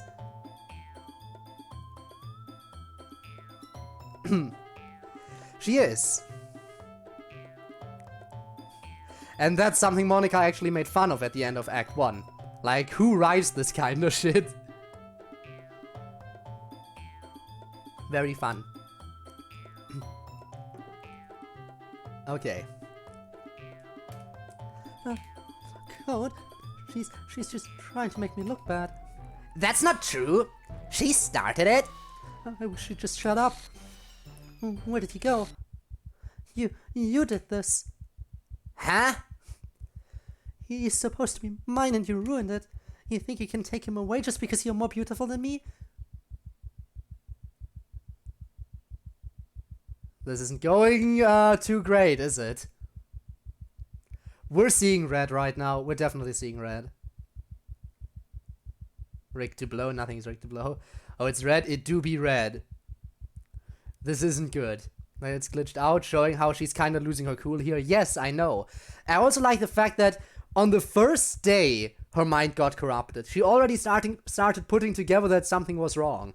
On day 1, she immediately started putting stuff together. Like, hang on a second. If I was always into cutting myself, why doesn't my body have more scars? Why do all the poems I have about cutting myself sound like I'm not enjoying it? What's going on here? She's already starting to put stuff together, but her mind is so messed up that she can't fully commit herself to realizing that she's gone, that she's out of her mind. But she's putting some stuff together, and it's... she's really struggling here. She's really struggling. She's gonna murder Nat. Too soon. Too soon. She can't die yet. You really think you can take him away from me just because you're more beautiful than me? What the hell? My knife is in my hand. I don't remember pulling it out. I'll kill you. Hang on. Too soon. Too soon. Natsuki can't die yet. It's too early for this. It's too early. It's too early. It's too early. It hurts. I can't breathe. Where am I? Why am I lying on the floor? I'm in the club room.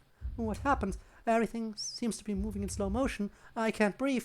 With great effort, I take an agonized breath. What's going on? What's happening? Okay, what is happening? What is happening? What is happening? Need Darth Vader to use the Force. Oh no, no, no, no. Fuck him up. Kick Travsky's ass. What is happening? I am genuinely confused. I am genuinely confused. Natsuki shouldn't die this early on in Act 2. What is happening? And it seems like Yuri is the one on the ground. She's gotta hide the body. We fell on top of her. That might be... I honestly... Okay, what is happening? Maybe we'll see more in a second. Let's just progress. Great effort, I take an agonized breath. The pain of it brings back some of my ability to focus. I see something purple on the floor, at the edge of my vision. I instinctively reach out and feel the familiar grip of Thor's handle. There's blood on its blade. Where does it hurts so much to breathe. My lungs and my abdomen feel like they're on fire. Did I stab myself? I don't see any signs of a wound. Everything's still moving slowly, but it feels like it's gradually coming back to normal speed as I struggle to pull myself up to my hands and knees. How long have I been lying here? Has it been hours or just minutes? Or seconds? I hear the sound of the clubroom door slam, followed by running footsteps in the distance. Everything hurts so much I barely have the strength to pull myself up into a chair. I seem to be the only one in the room. I sit doubled over. It hurts too much to straighten up. But with the pain comes some clarity. Oh, I realized what this was. Like the moment Yuri started focusing, I know what happened. I know what just happened. I think Natsuki sucker punched her and ran out.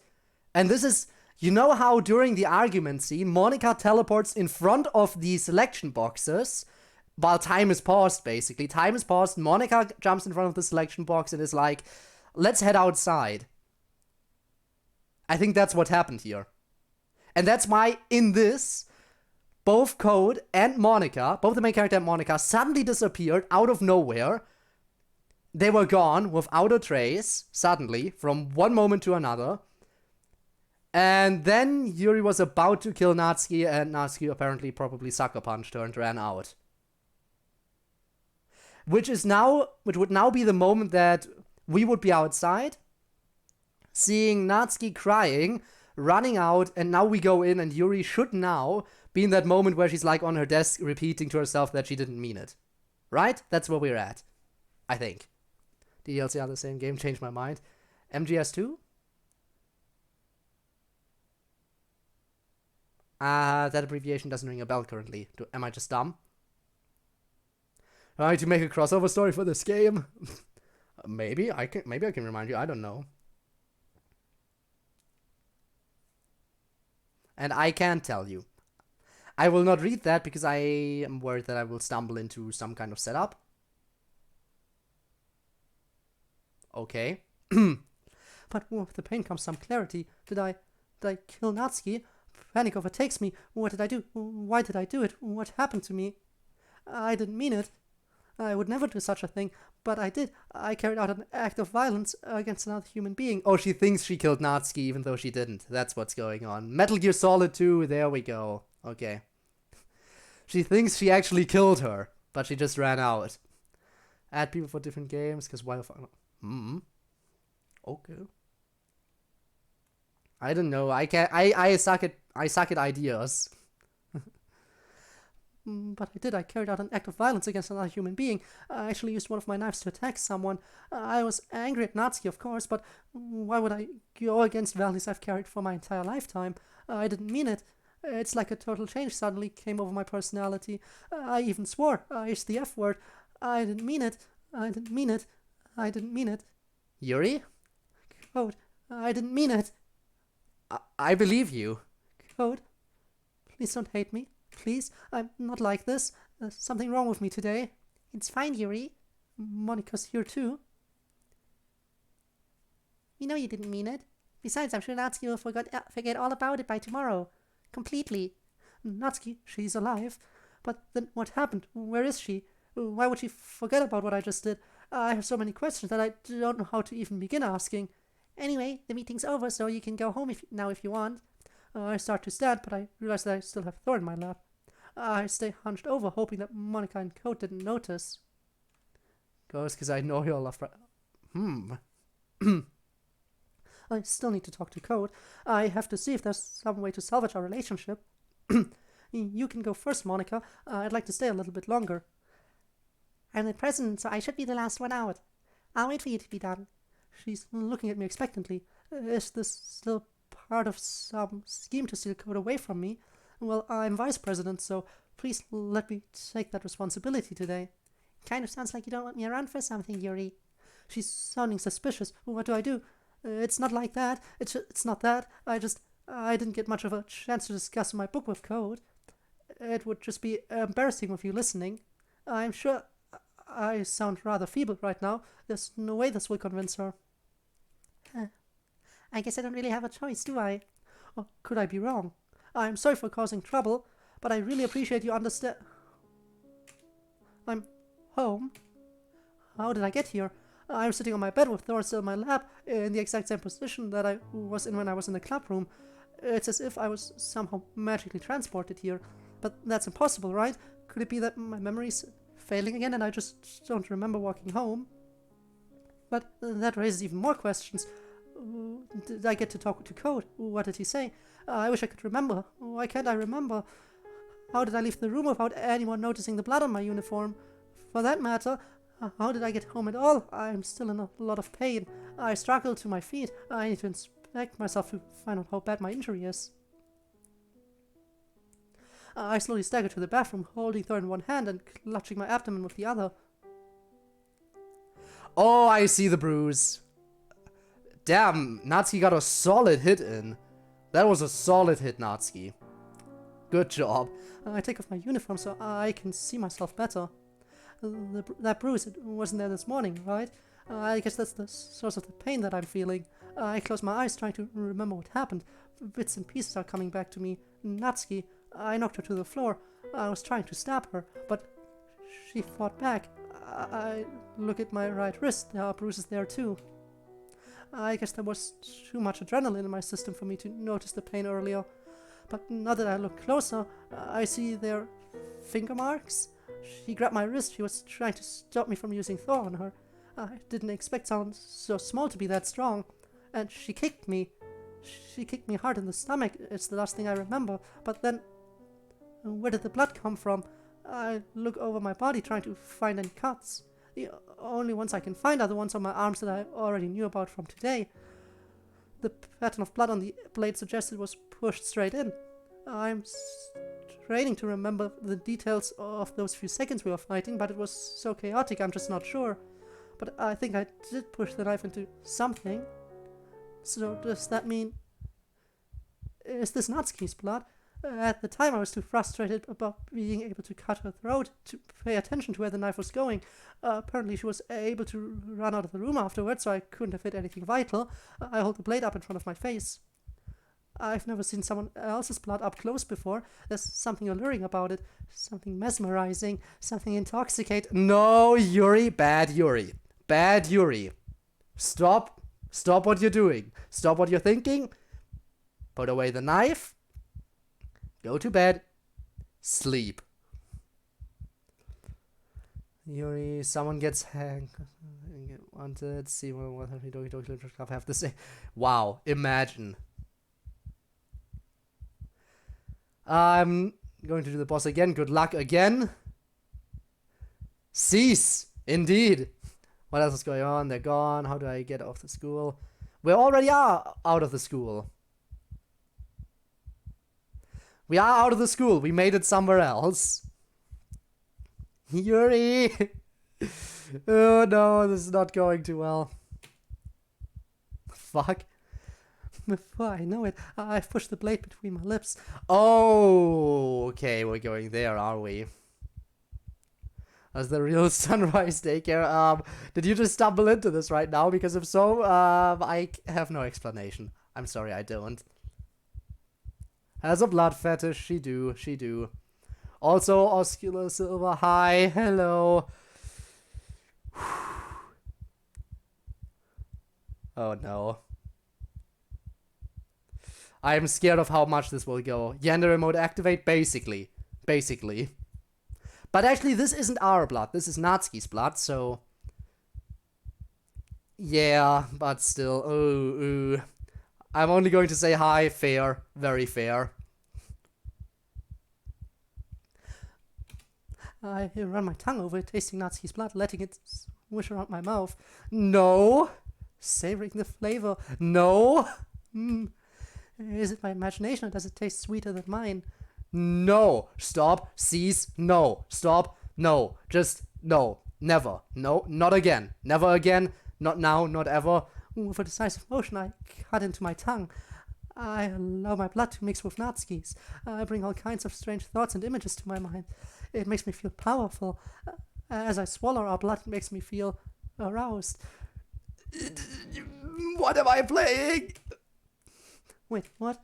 Where's that feeling coming from? I'm disgusted by the realization that I'm experiencing sexual thoughts about Natsuki.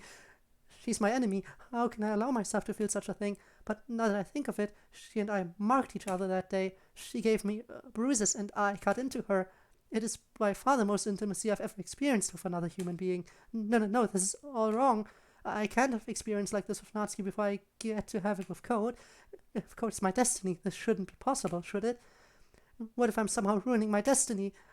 I feel myself sinking into despair. No despair. Stream might be delayed because I don't know. Something's gonna take. Alright.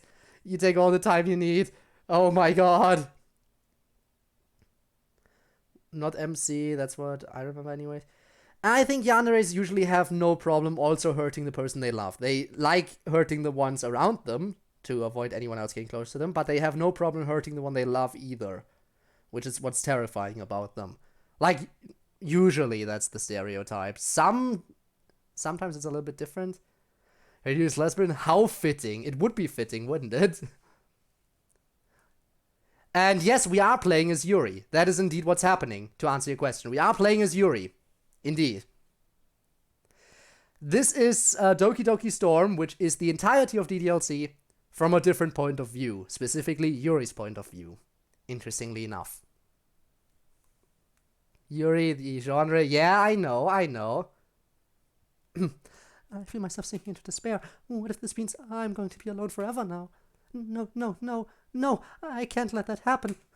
It's Natsuki's fault anyway. She's the one doing this. I think I hate her more than ever now. She's like the villain of one of my fantasy novels. She's some kind of evil seductress trying to lure me and Code away from each other. I never knew someone could be so sinister in real life. Who's deadlier, Monica or Yuri?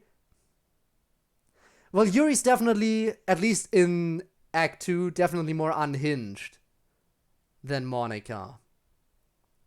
But if we're talking about power scaling, then yeah, Monica is way more deadly than Yuri. When it comes to terms of power scaling, because Monica can just delete you without even having to get close to you.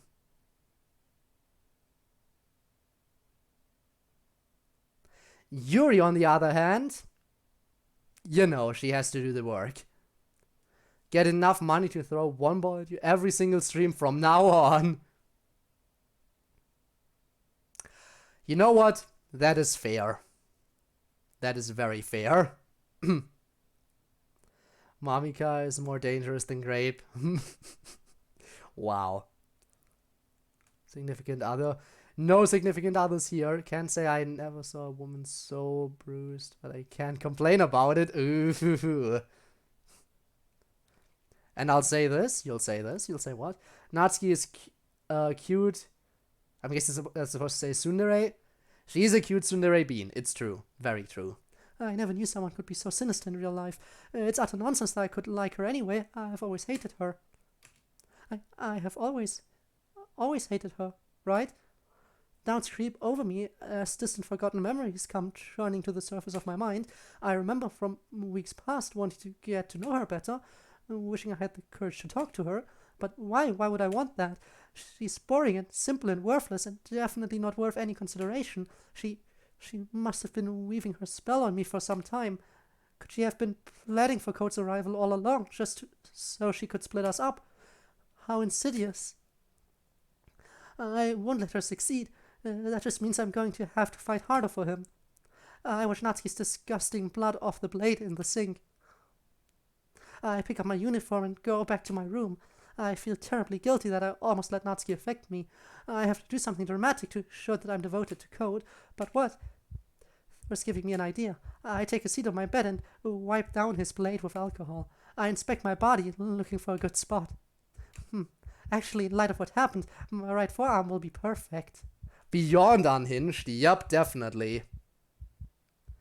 Watching Doki Doki, do I seek nightmares? Maybe you do. Maybe you do. 1 a.m. for me. So, much late. It's a little bit later into the night for you. Are you not going to ask about Yuri's wound on her belly? Oh, we already answered that. Natsuki kicked her. Natsuki kicked her in the stomach. Yuri, you know the argument that happens between Yuri and Natsuki, right? You know how in Act 2 you're teleported out of the room while Yuri and Natsuki keep fighting? Apparently that argument escalates into Yuri physically assaulting Natsuki with her knife. Natsuki then kicking Yuri in the stomach and running out. So that's where the bruise came from. It was in self-defense. Trapski is a mean gamer though. Why are you calling her a trap? Why are you calling her a trap? She's cool in her route, but the first thing she says is an insult. Sorry, but still cute. Yeah, she cute. 5 for you. AM or PM? Because if it's 5 AM, then wow, that is very late. Actually, none of what happened. My right forearm will be perfect. It's about time it's got some attention anyway. There are so few cuts there. This is going to be tricky, doing it left-handed, but I'll do my best. I brace my right forearm against my thighs and to hold it steady. I bring the blade in contact with the bruise on my wrist. I'll write over it. See? I've only written one letter, but I'm already panting from the pain. Maybe it's the anticipation. O? That's 2 letters. I'm halfway there. I almost feel like I should take a break, but I want to keep up my momentum. D? Whimper escapes from the pain, but I can't give up now. E. When I finish, it's too bloody to see clearly. Thank God I picked a name with... Thank God my name only is 4 letters long. Thank God I only have a 4-letter name. This is already bad enough as is. Imagine if my name was longer. Ah, yikes. Short name, oh my god. Whew. Still. Comfortable during the boss? Okay. Usually get up at 3:30. Okay, I see. I'm gonna go to sleep. It was fun throwing balls. Why, thank you. And have a good night. Here, look at this Doki Doki intro I found. I'll have to check that out after the stream, probably. I'll probably check it out after stream. When I finish, it's too bloody to see it clearly. I'll lick off the excess blood so I can read it better. Code. It still looks messy. I think I'm going to have to wait until it scars over before I'll be ready to show it to him. Still, I have the rest of our lives ahead to appreciate it, so it's fine. I can wait. The important thing is that this proves that I'm his, and he's mine. Whatever happened between me and Natsuki was just a one-off. It doesn't count.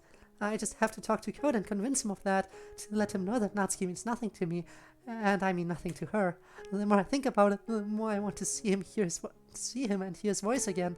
Just looking at Code's name engraved on my arm is making me ache for him all over again. I need something to calm myself. Some tea would be really good right now. I carefully bandage up my arm and put on my pajamas. My parents are home already, which makes me wonder again how much time has passed since the club session. They don't look at me as I enter the room. My mom is sitting at the kitchen table reading a book. My dad is behind the counter. He looks like he's preparing himself a snack. He's blocking the way to the kettle. I consider waiting for him to finish, but I'm too impatient for that right now. Move, Dad. He glanced at me with a look of surprise that turns into a look of irritation. Or maybe it's a look of hurt. In any case, he says nothing but steps aside. I am vaguely aware of the two of them looking rather perturbed, staring at me, but I don't care right now. I am too preoccupied with thoughts of Code. While I am waiting for the water to boil, I grip my right forearm, feeling the sting of his name. Code. Code. Code. I am vaguely aware of my parents talking. I don't know if they're talking to me or each other. It seems unimportant right now. Maybe what happened between me and Natsuki today really doesn't count. Maybe since I haven't declared my feelings for Code yet, it's okay for me to cut other people. Yes, that's it. These are my last days as an eligible bachelorette before I devote myself to Code forever. I should get the chance to celebrate my last few days as a free woman. Code wouldn't mind if I cut around a bit before I finally settle down with him, right? He's my future betrothed. He would have to understand. There's a whole world of experiences out there for me to sample, and the world is a big place. I continue pondering this as I prepare my tea and bring it back upstairs. I keep saying this is getting weird, but it was weird from the beginning. Don't know how I will get out of here. Calling for help would be awkward. Maybe this is... I'm afraid. Is this a serial killer? Honestly, this feels like a serial killer origin story right now, considering how she's talking about how she can cut other people until she confesses her feelings for me. Kind of feels like a serial killer origin story, if I'm being honest. Entering my room, I almost trip over my uniform on the floor. I should wash the blood off of it. It will be a relief to get the last traces of Natsuki off myself. As I'm putting it in the washing machine, my hand goes to the pocket, and I find a pen. That's right, I put it in there when I was going through his bag. Oh, she did get it right away. Code's pen. My breathing becomes more rapid as fresh excitement courses through my veins. I hold the pen in front of myself, unwilling to take my eyes off of it as I return to my room. Is this where it's happening? I hold the pen under my bedside light so I can see it better. Oh no, this is where it happens, isn't it? I can see his fingerprints on it, proof that his skin are all over it. Oh no, no, no, no, no. I thought she would kill her parents and now I'm feeling really blue ball. Honestly, I was half expecting that. I was half expecting it. Maybe it will still happen.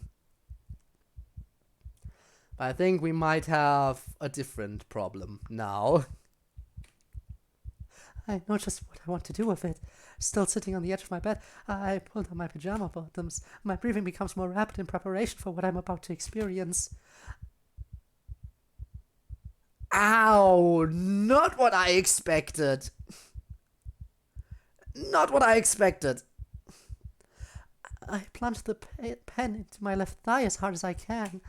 Yes, his fluids are entering my bloodstream, and I want more. I stab it into my thigh again.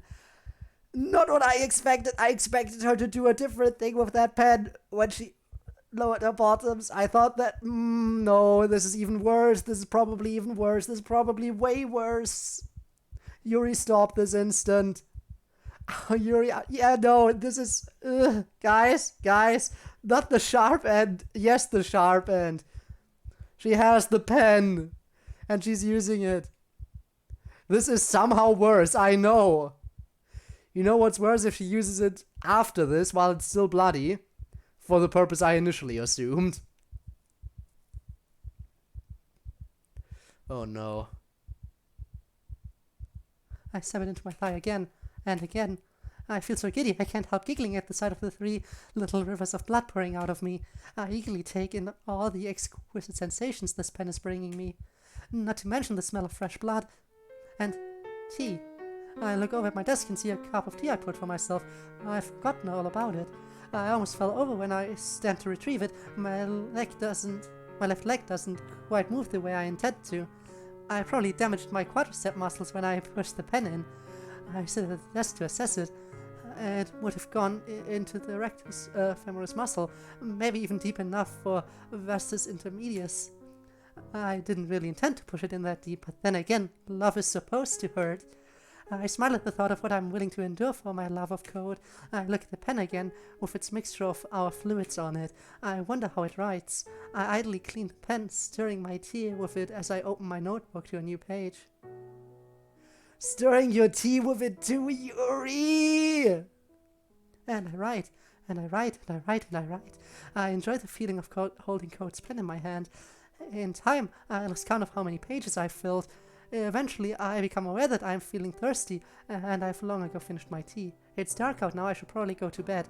I feel better though, this was exactly the kind of relaxing activity I needed. As I stand, I almost trip over my pajama bottoms that are around my ankles. I'm getting so clumsy lately. I'm glad no one was here to see that. That would be quite embarrassing. I should probably clean up the dried blood covering my thigh too. I'm getting so forgetful lately. It's vaguely troubling, but I try to put it from my mind. I just keep reminding myself that I'm heading towards a better future. Relaxing activity. What do you do to relax? Don't you stab yourself with a pen in order to relax? We're gonna see vomit. We might. Honestly, we might. Potentially. We could. Between the ceiling floor. No. I'm glad she stabbed her thigh, though. She could have stabbed somewhere else. Yeah, I am aware, and that's what I thought she was gonna do. A future with code, but beyond that, I remind myself of my newfound realization that I can be free to enjoy myself along the way. As I get ready for bed, I dreamily look forward to everything I want to do tomorrow.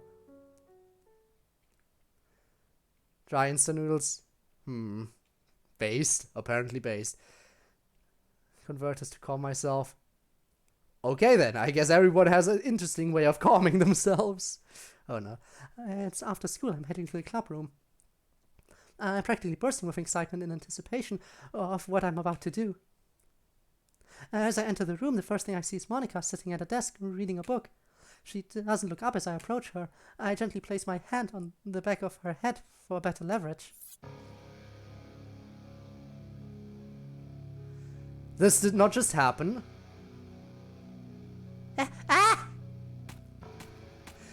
I'm not advancing the text, it's advancing by itself. I am not advancing the text.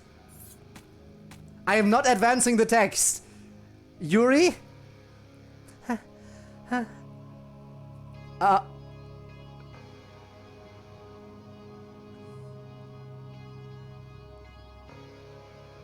Oh my god, the music too. This is a vibe? What? You mean the music or the... Because hopefully not the action. Oh my god. What the fucking... Like, what? What just... What we... Why and how and who and... I mean, I know Monica will probably just undo this in a second. But, excuse me? Excuse me? Is this where Monica realizes she might have overdone it a little bit? Because this is where I would say she did overdone it. I've never felt so alive. I gazed at the blood of my trembling hands, enjoying the smell and taste of it. Or this is a dream.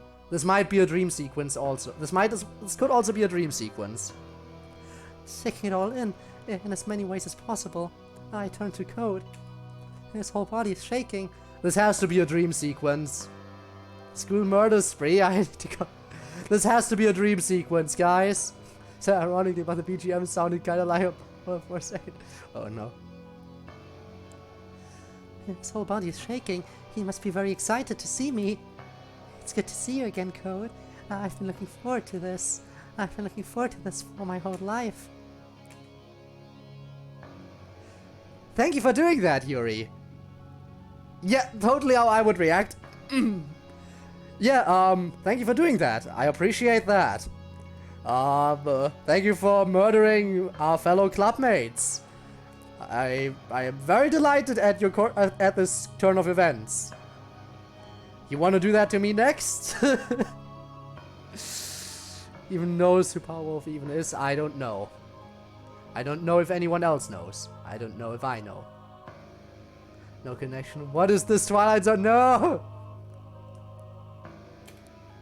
Now we can be together forever. You'll never be alone again. Come, let me ravish.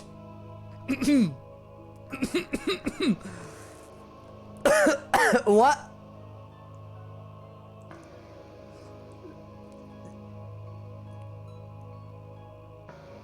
I am sorry, what?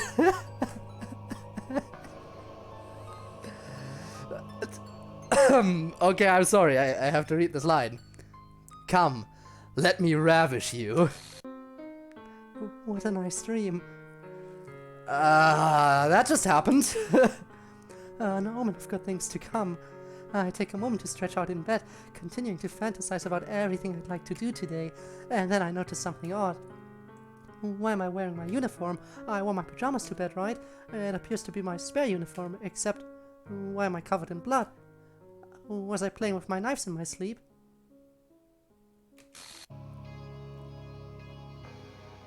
It doesn't end! It doesn't end!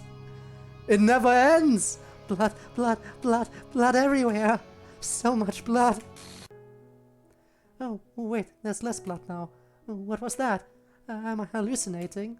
I don't remember that ever happening before, but then again my memory isn't what it used to be, I think. My head is feeling fuzzier than ever. That definitely seems to be blood on my uniform though.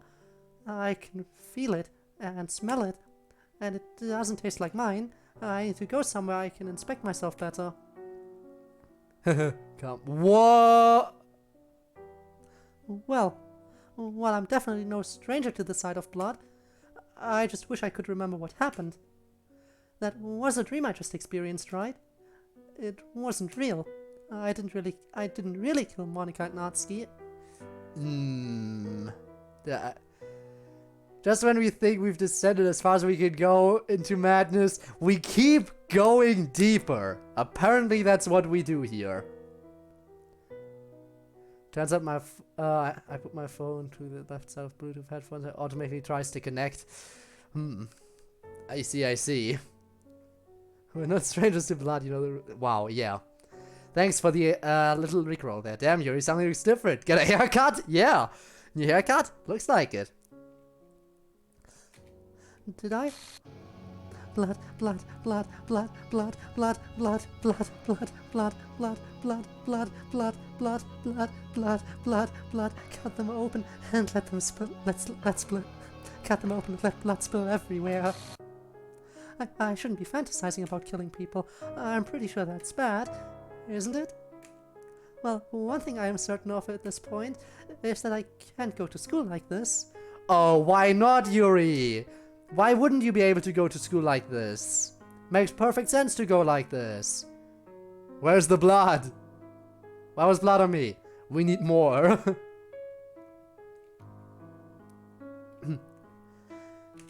Where's my regular uniform? I think I put that in the washing machine. I go downstairs and find my uniform in the dryer. I don't remember putting it in there, but I'm glad it's ready to be worn. Just add that to the growing list of gaps I've observed in my memory. Soon I'm cleaned up, changed, and ready to go. There are bruises on my left thigh, around the marks from Code's pen, but fortunately my skirt is long enough to hide them. I'm still feeling unsettled about the confusing circumstances surrounding my morning so far, but I'm doing my best to put it from my mind. I try to recapture the feeling I had last night. And it makes my choice of which knife to bring today obvious. Pyro. I grasp Pyro's red handle and take them down from the rack, taking a moment to admire the pattern of flames across their surface, something to ignite the fires of my passion. I slip them into my pocket and head out. Paint on the walls, interior design, very desirable trait, yes. It's amazing. It's amazing how wonderful Yuri is as a person. After an inconsequential school day, I eagerly enter the club room. I am disappointed to find that Code isn't here yet, but then again I am fairly early. The only one else here is Natsuki, slumped over in a seat with her head down on a desk. Is she sleeping? How did she get here before me? She must have come here before class ended, or could she have been here since yesterday, after I killed her? No, wait, I didn't kill her. Monica indicated that she's alive, right? I wish my memory wasn't so distorted. I don't know what to trust anymore. I dreamt I killed her last night, but that was just a dream. It wasn't real. How would I even feel if she was dead? I'm pondering this as I move to stand over her. She's my rival, my nemesis. It would be good to get rid of her. My hand goes to my pocket to feel Pyro's grip. It would be so easy to just end her life right now. It's getting harder to remember the reasons not to do that, but I know I felt regret when I thought I killed her yesterday, because why? I'm trying to reach back into my memories to remember why. Because I wanted to be friends with her? Is that right? The more I try to remember, the more confused I get. I've never had friends before. Why would I want her to be my first friend? I know I hate her, and yet I seem to remember some part of me, on some level, liking her. But the more I think about it, the less certain I am. In fact, the longer I stand over her, the less certain I am that she's even alive. She is fine, probably. Only imagine the emotional rollercoaster someone would go through if they upskirted Yuri today. Yeah, that would be super weird. Would be worse than someone. Okay, then. Didn't exist for a moment.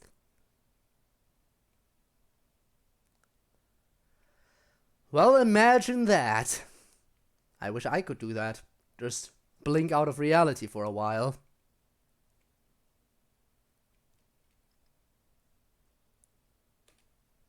Is she breathing? I can't tell from this angle. I release my grip on Pyro and take my hand out of my pocket. I tentatively poke Natsuki's shoulder. What do you want, Yuri? I was just making sure you were sleeping.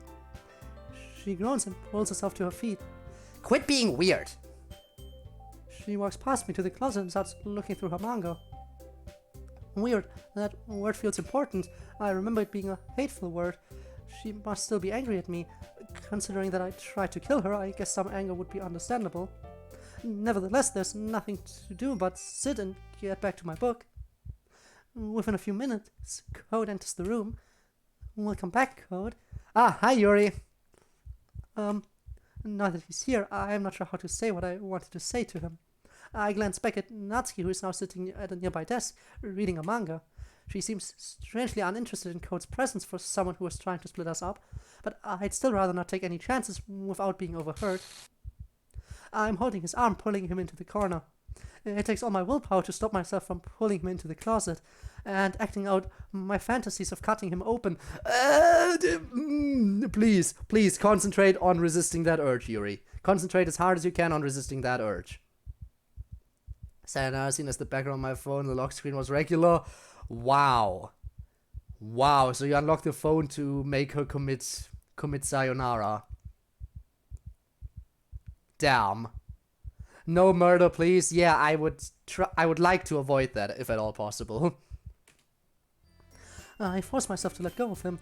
About yesterday, I really do need to apologize. Nothing like that has ever happened before, and something just came over me, I guess. I wasn't acting mentally sound. Please don't think we're usually like this. Not just me, but Natsuki as well. Yuri, I'm happy that you consider it and apologize. You don't have to worry too much. Even though I've only been here a couple days, I could tell something was off yesterday. My heart swells with relief. He understands, even though I didn't finish my explanation. Maybe we were just a little extra sensitive because it was our first time sharing poems. But whatever it was, it didn't make me think any less of you. I'd already decided that there's no way you can be a bad person. And now that you're apologizing, I know you really didn't mean it. Claude, my pounding heart is making me feel lightheaded. Don't say those kinds of things so frankly. They make me a little too happy. I'm really glad that you're such an understanding person. And I'm really glad that you joined this club. Everything's a little bit brighter with you around. And my head is going fuzzy again. Sorry, what am I saying right now? Hey, have any of you guys seen Monica? I forgot to be ready for Natsuki to try to interfere. No, I haven't.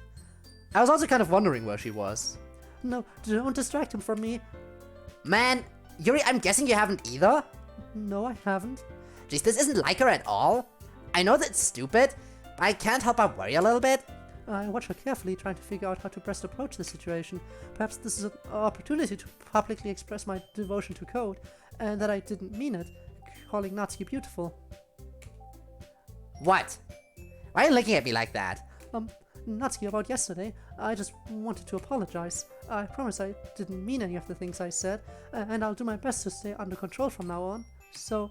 Yuri, what the heck are you even talking about? Did you do something yesterday? Well, I stabbed her, I think. Why is she acting like I didn't mean it? Like it didn't mean anything? Why do I feel so hurt by that? Jeez. Whatever was going on in your mind, I'm sure it was nothing. I don't even remember anything bad happening. You're the kind of person who worries too much about the little things, aren't you? I'm so confused. Does this mean she liked it when I cut her? Yuri, this is not going anywhere it should be going. No more bloodshed, I've seen 3 murders today. Oh, I'm sure we'll get to see more eventually. Just me, or does anyone else think Yuri has a real chair ass back there? Wow. You think? You know, you're probably right. Also, after like the first couple of weeks with the background, I just kind of got desensitized to horror. I guess that's fair. I mean, I guess you're talking specifically psychological horror. I guess jump scares will probably still get you to, well, jump a little bit sometimes. Oh well. That shouldn't excite me like this, but...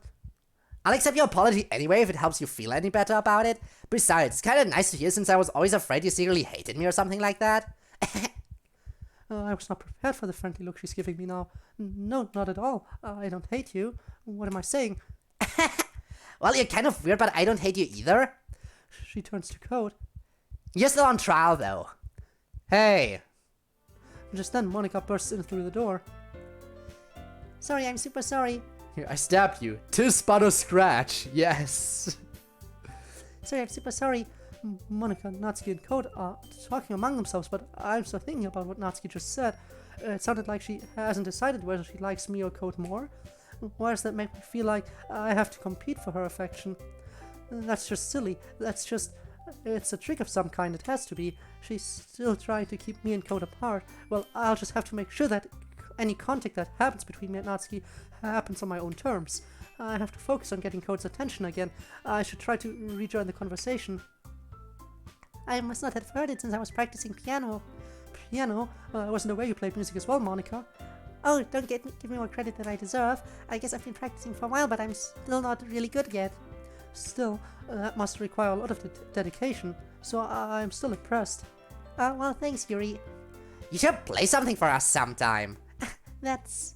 Monica suddenly turns her focus toward Code. Well, I'm working on a song, but it's not quite done yet. Maybe once I get a little bit better, I will. That sounds cool. I look forward to it. Is that so? In that case, I won't let you down, Code. She's beaming at him in a flirtatious manner. What's more, he's smiling bashfully back as he continues talking to her. This won't do. I have to get him away from her. I wait for my first opportunity when there's a momentary lull in the conversation. Code, since your compliments put me in a good mood, I was wondering if you would like to spend some time together today. I mean in the club. I suppose so. I don't think I could say no to you after you gave that book to me. Well, I guess I need to make sure Natsuki isn't waiting for me. After we finished reading yesterday, She's fine. She's reading over there, see? I point to where Natsuki has returned to her manga in the closet. Don't think about her so much. She's used to being ignored. Come on, we're going over there. What just happened? Where am I? What's the story about anyway? What's he talking about? Well, I seem to be sitting in a seat near the front of the room with my old copy of Portrait of Markov in front of me. I guess we're talking about the book. I take a moment to look at the blurb on the back of the book. Jump scares haven't done anything for me since 2017. Super into FNAF at the time, and I basically just have the horror version. Yeah, no, I see. I get that. I understand. 10 minutes code. Yeah, that should be quick. Oh, quantuple, not quintuple. Like quantuple, like as in quantum. Quantum physics, quantuple that number. I take a moment to look at the blurb on the back of the book. I need this time to try to calm myself. It seems like the more time I spend in his company, the more my heart pounds. Basically, it's about this religious camp that was turned into a human experiment prison, and the people trapped there have this trait that turns them into killing machines that lust for blood. But the facility gets even worse, and they start selectively breeding people by cutting off their limbs and affixing them to... He looks perturbed. Oh, that might be a little bit of a spoiler. Oh, of course, I just remembered Natsuki's been steering him towards her interests. I have to gradually bring him back on the right path. But anyway, I'm really into it. The book, I mean, not the thing about the limbs. That's kind of... I'll have to be gentle in how I bring him around to my way of thinking. This is going to take all my finesse and cleverness. Just about ready to go live? Alright, then I'll likely be raiding you again today. Probably. Most likely. We'll see. But it should work out. Did it just teleport? I mean, it looks like it. Yuri reported. Which makes me wish all the more that I could think clearly. Are you not a fan of that sort of thing, Code? No, it's not that. I mean, I can definitely enjoy those kinds of stories, so don't worry. I hope so. It's just that this kind of story, it's the kind that challenges you to look at life from a strange new perspective, when horrible things happen, not just because someone wants to be evil, but because the world is full of horrible people and we're all worthless anyway. Then suddenly... where did that come from? I feel like I'm losing control of myself. I'm rambling, aren't I? Not again. I'm sorry. Hey, don't apologize. I haven't lost interest or anything. He's so patient, as any lover should be. Well, I guess it's alright then, but I feel like I should let you know that I have this problem when I let things like books and writing fill my thoughts. I kind of forget to pay attention to other people, so I'm sorry if I end up saying something strange. And please stop me if I start talking too much. I really don't think you need to worry. That just means you're passionate about reading. The least I can do is listen. It's a literature club after all. That's... well, that's true. In fact, I might as well get started reading it, right? Yes. I mean, you don't have to, but What are you saying? I have to focus. Why is it getting so hard to focus? Let me just get the book. He retrieves the new Portrait of Markov book from his bag. Alright, it's fine if I sit here, right? He takes a seat next to me. Yeah. Are you sure? You seem a little apprehensive. My heart is pounding so hard, I can barely hear him. That's... I'm sorry. It's not that I don't want you to. It's just something I'm not very used to. That is, reading in company with someone. I see. Well, just tell me if I end up distracting you or anything. Oh, alright. He opens his book in front of him and starts reading. I did it. I'm reading with him. That's exactly what I wanted. He's so close to me I can practically feel his body heat emanating from him. If only my heart wasn't pounding so hard, I might be able to think of what to say. I'm trying to calm myself. I won't be able to win him over if I don't calm myself. Gradually I'm able to relax a little, or as much as I can expect to in the circumstances. The dizzying feeling of being so close to him is making it harder to sit still, harder and harder to remain calm. I keep looking at him, hoping I can think of something to say. Eventually he looks back at me and our eyes meet. Sorry, I was just... Yuri, you really apologize a lot, don't you? I do. I don't really mean to. Sorry. I mean... Here, this should work, right? When he stands up, I feel a wall of despair mixing up in my insides. He better not be thinking of going back to Natsuki. But no, he's sliding his desk closer to mine. He makes his intent obvious when he puts his own book between us, where we can both see it. I suppose so. He's sitting even closer to me. Our bodies are almost touching. I wish more than ever that I could think of what to say, but my pounding heart seems determined to keep me from speaking. I try to occupy myself with putting my copy of the book away, but it doesn't make me any calmer, especially when I recognize the symbolism of the position we're in. It's very much like beings from the story, arms and hands working together despite being from separate people. I'm barely aware that he's still talking. I'm too focused on assuming a symbiotic position. Soon we're reading together, while him turning each page with his right hand and passing it to my left hand. I find myself fantasizing about how wonderful it would be for us to be bound together permanently, to have our limbs working in tandem like this forever. I have already proved I can be proficient with my sewing kit. I wonder how hard it would be to sew our bodies together. Are you ready? Huh? The book. Turn the page. Yuri, why? Why? We're waiting for World of Dreams Act 2. We are all waiting for it. Sorry. I think I got a bit distracted for a second. Our eyes meet again. I feel like I could gaze into those eyes forever. I can't wait to do just that. But for now, the book. I have to focus on the book. That's okay. You're not as used to reading, right? I don't mind being patient if it takes you a bit longer. It's probably the least I can do, since you've been so patient with me. Yeah, thanks. As we continue reading, I find myself watching his beautiful hand as it moves over the page. I long to cut it open and watch rivers of blood pour out. I wonder how long we could have to be. Would have to be seeing each other before it would be appropriate to start cutting him open. I want to do it now. This is our first date, right? That would be way too forward.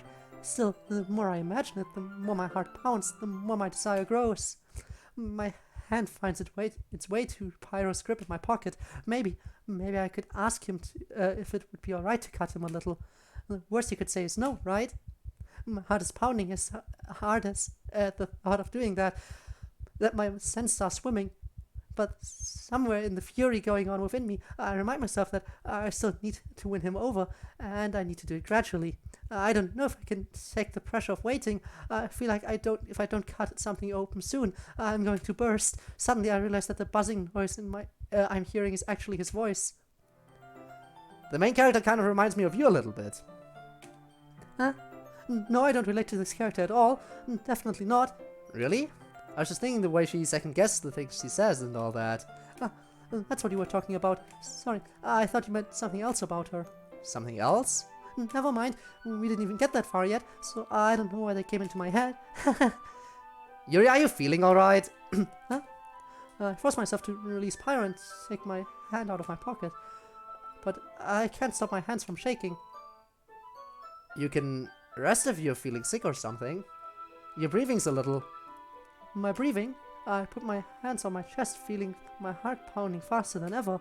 I'm only now conscious of the fact that I've been panting the whole time while I was watching his hand. I didn't even notice. Anyway, I'm fine. I just needed some water. Cut something, cut something, cut something, cut something, cut something, cut something. I stagger into the girl's washroom. I'm pulling Pyro out of the pocket as I take a seat in the nearest toilet. The stupid bandages on my thighs are in the way.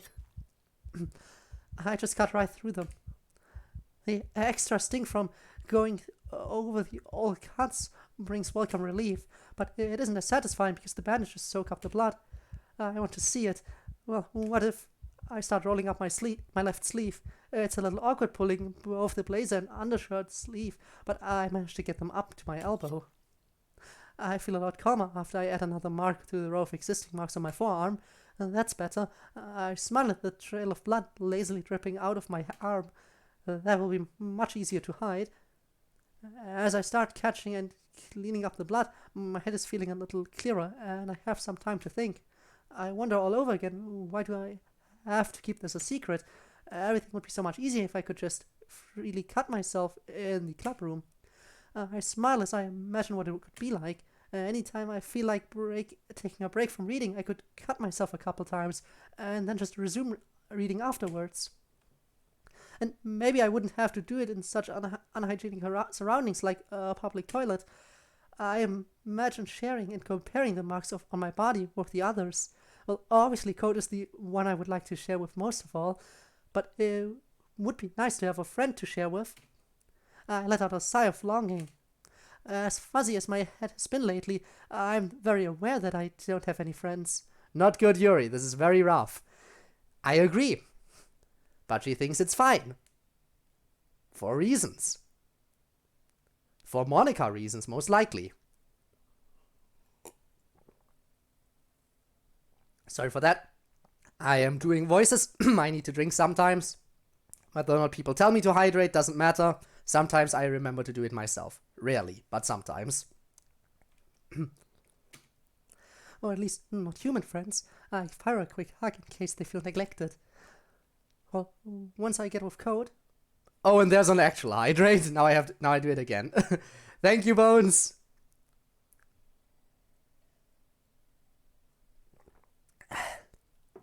Really need to hydrate more often. Really need to hydrate more often, especially when playing visual novels. Well, once I get with Code, maybe that won't matter anymore. That is, if I can get with Code. And it just occurred to me that I walked out on him in the middle of reading together. I hope he isn't mad at me. Yes. Yes, indeed. But even if he is, maybe it'll be okay. I can just offer to cut him a few extra times to make him feel better. Yuri! That is not what makes other people feel better, necessarily. In fact, I would gladly do it. Thinking about it is making me eager to return to the club room to resume reading with him. I take a moment to make myself presentable and head out. I return eager to get back to reading with Code, but he's no longer in his seat, and his book is nowhere to be seen. Instead, he's talking to Monica. They're each holding papers in front of themselves. She tried to steal him away again. This is getting tiresome. Yuri! I'm back. Did I miss anything? Not really. Well, we already started sharing our poems with each other. Huh? Poems? I'm a little stunned. Didn't we do that yesterday? Bah! What is it right now? I'm drinking more than usual, and now I need to clear my throat. This is stupid. I hate it. I suddenly realized that I'm the only one in the room not holding a sheet of paper. Even Natsuki, looking bored, sitting in the corner, has one already. I'm sorry for being late. 3 messages missed. I did read your no. Oh, there we go. Phew. This was so fun. Finally found where to use Dante. Haven't seen that clone in a while, right? Overall, I don't see your clones too frequently. no need to apologize. You still have plenty of time, so I'm more glad that you took all the time you needed. I give her a wary look. Something about her tone makes me wonder if she knows what I left the room for. But also makes me wonder all over again if she's somehow able to sense my thoughts. Alright. Thanks, Monica. I suppose I should get to my poem now. I'm feeling rattled. I nervously turn to my bag to get my notebook. The way my memory has been lately, it's possible that I actually did write a poem and just forgot about it. And when I start flipping through my notebook, it's completely full of pages of utter nonsense. Still, it will have to do. I take the first page since it at least has a title. Code is still occupied with Monica, so I approach Natsuki instead. I present my poem, such as it is, to her. What the hell? I realize it's rather abstract. I don't expect you to understand. Surprise, surprise, Yuri's being all fancy, as usual. I bet you've been showing off for Code too, huh? I do my best to summon up all my self-confidence. I don't have to show off for Code. He wants me for who I am. Ooh, seriously? Do you have to? Look, Yuri, can we just not fight today? I've got a lot to deal with lately and, well, There's a long pause. Earlier today, you apologized to me. I don't know. I thought maybe... She blushes deeply, making a visible effort to get the words out. Can we be friends? Friends. She wants to be friends. All thoughts of our previous conflict go right out of my head, to be replaced with a feeling of excitement. I imagine how much I'd like to cut into her and taste her sweet blood again. That's something that friends can do, right? Do I have to comment on this every time? Do I have to comment on this stuff every single time? Yeah. Yeah, it's the perfect setting for clones, as you know, school. Yeah, I guess you're right. No, yes, no. I agree with no. I agree with no. How about no? That's something that friends can do, right? My mind is racing with all the possibilities. Never mind. That was a stupid thing to say. Just forget it. No, that's alright. Being friends would be nice. In fact, I've wanted to be friends with you for a long time, I think. Really? Me too. But if you tell anyone I said that, I'll kill you. It's just that things have been really rough at home lately. Like, rougher than usual. And I don't just mean because I don't have lunch money. And I could really use a friend. Well, perhaps. Am I really thinking of suggesting this? I could introduce you to some of my friends. They always cheer me up when I'm feeling down. Oh, okay, sure. My excitement builds up as I pull Pyro out of my pocket. This is Pyro. Pyro, meet Natsuki. Why am I watching this? Why am I reading this? Natsuki, I'll kill you. Yuri, too bad. I'm into that shit. Sad.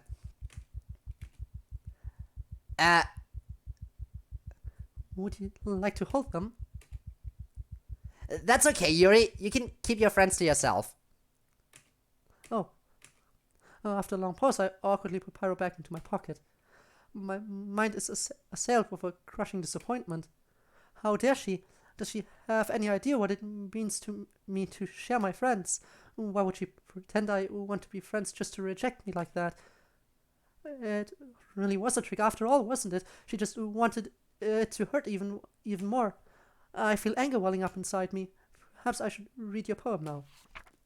I give her poem a quick glance as she hands it to me.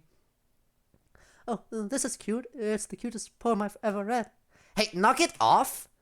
It's just as cute as you are, with your cute little ribbons and your cute pouty face. Come on, you don't have to be such a jerk about it. Has anyone ever told you that you're cute when you're angry? Stop! Not cutesy.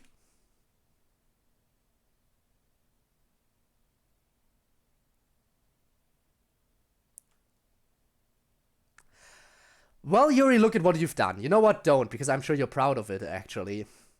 Natsuki abruptly runs out of the room. Good riddance. Hey there, Yuri. Any idea why Natsuki left the club room all of a sudden? I don't know and I don't care. Okay. She looked kind of upset. I just wondered if you did something to her. Oh, you know how she is. She's always whining about something. I guess you could say that. Well, perhaps we should share our poems now. I suppressed the wave of irritation I'm feeling. I want to share with Code first, but it doesn't look like there's a graceful way out of this. She hands me her poem. At first I think I'm hallucinating again. I have to stare at it for a long time before I reach the conclusion that it's not my imagination, that there are letters missing from some of the words. At first it seems to be about pain and torment, but I like the part about the knife on the breathing ribcage. It makes me think lustful thoughts. Who is Monica having lustful thoughts about? It had better not be Code. Why must I compete with everyone for him? He should be mine. So what do you think? I think we'll see who wins in the end. Okay then. She looks either confused or perturbed, or maybe a combination of the two. That's good. Maybe if I can keep her off balance, it will give me a better chance. I gaze coldly at her as I hand her my own poem. What the... I mean, when I saw Natsuki's poem, I thought it just meant I broke something, but this... This is something else. You're turning out to be quite unpredictable, Yuri, and I haven't decided if that's good or bad. I can't make sense of what Monica's saying, and I'm not sure if it's because of my fuzzy-headedness or if she really is just spouting nonsense. Probably bad. For you. I take my poem back from her, trying to hold myself with as much dignity as I can muster. Are you feeling alright, Yuri? I look over to where Code is waiting patiently for me. I'm feeling better than I ever have in my life. I'm vaguely aware that Monica is still talking to me, but I've stopped caring. I've been waiting for this. Let's see what you've written for today. As he hands me his poem, I feel a now familiar rush of blood at the sensation of holding one of his belongings. I enjoy it so much it makes me not care about how cutesy this poem is. Knife on the ribcage, so I'll just be like... yeah. Let's see what is. I locked up characters to locations to make it more chaotic. Having them unload from existence. Ooh. we do enjoy a good chaos.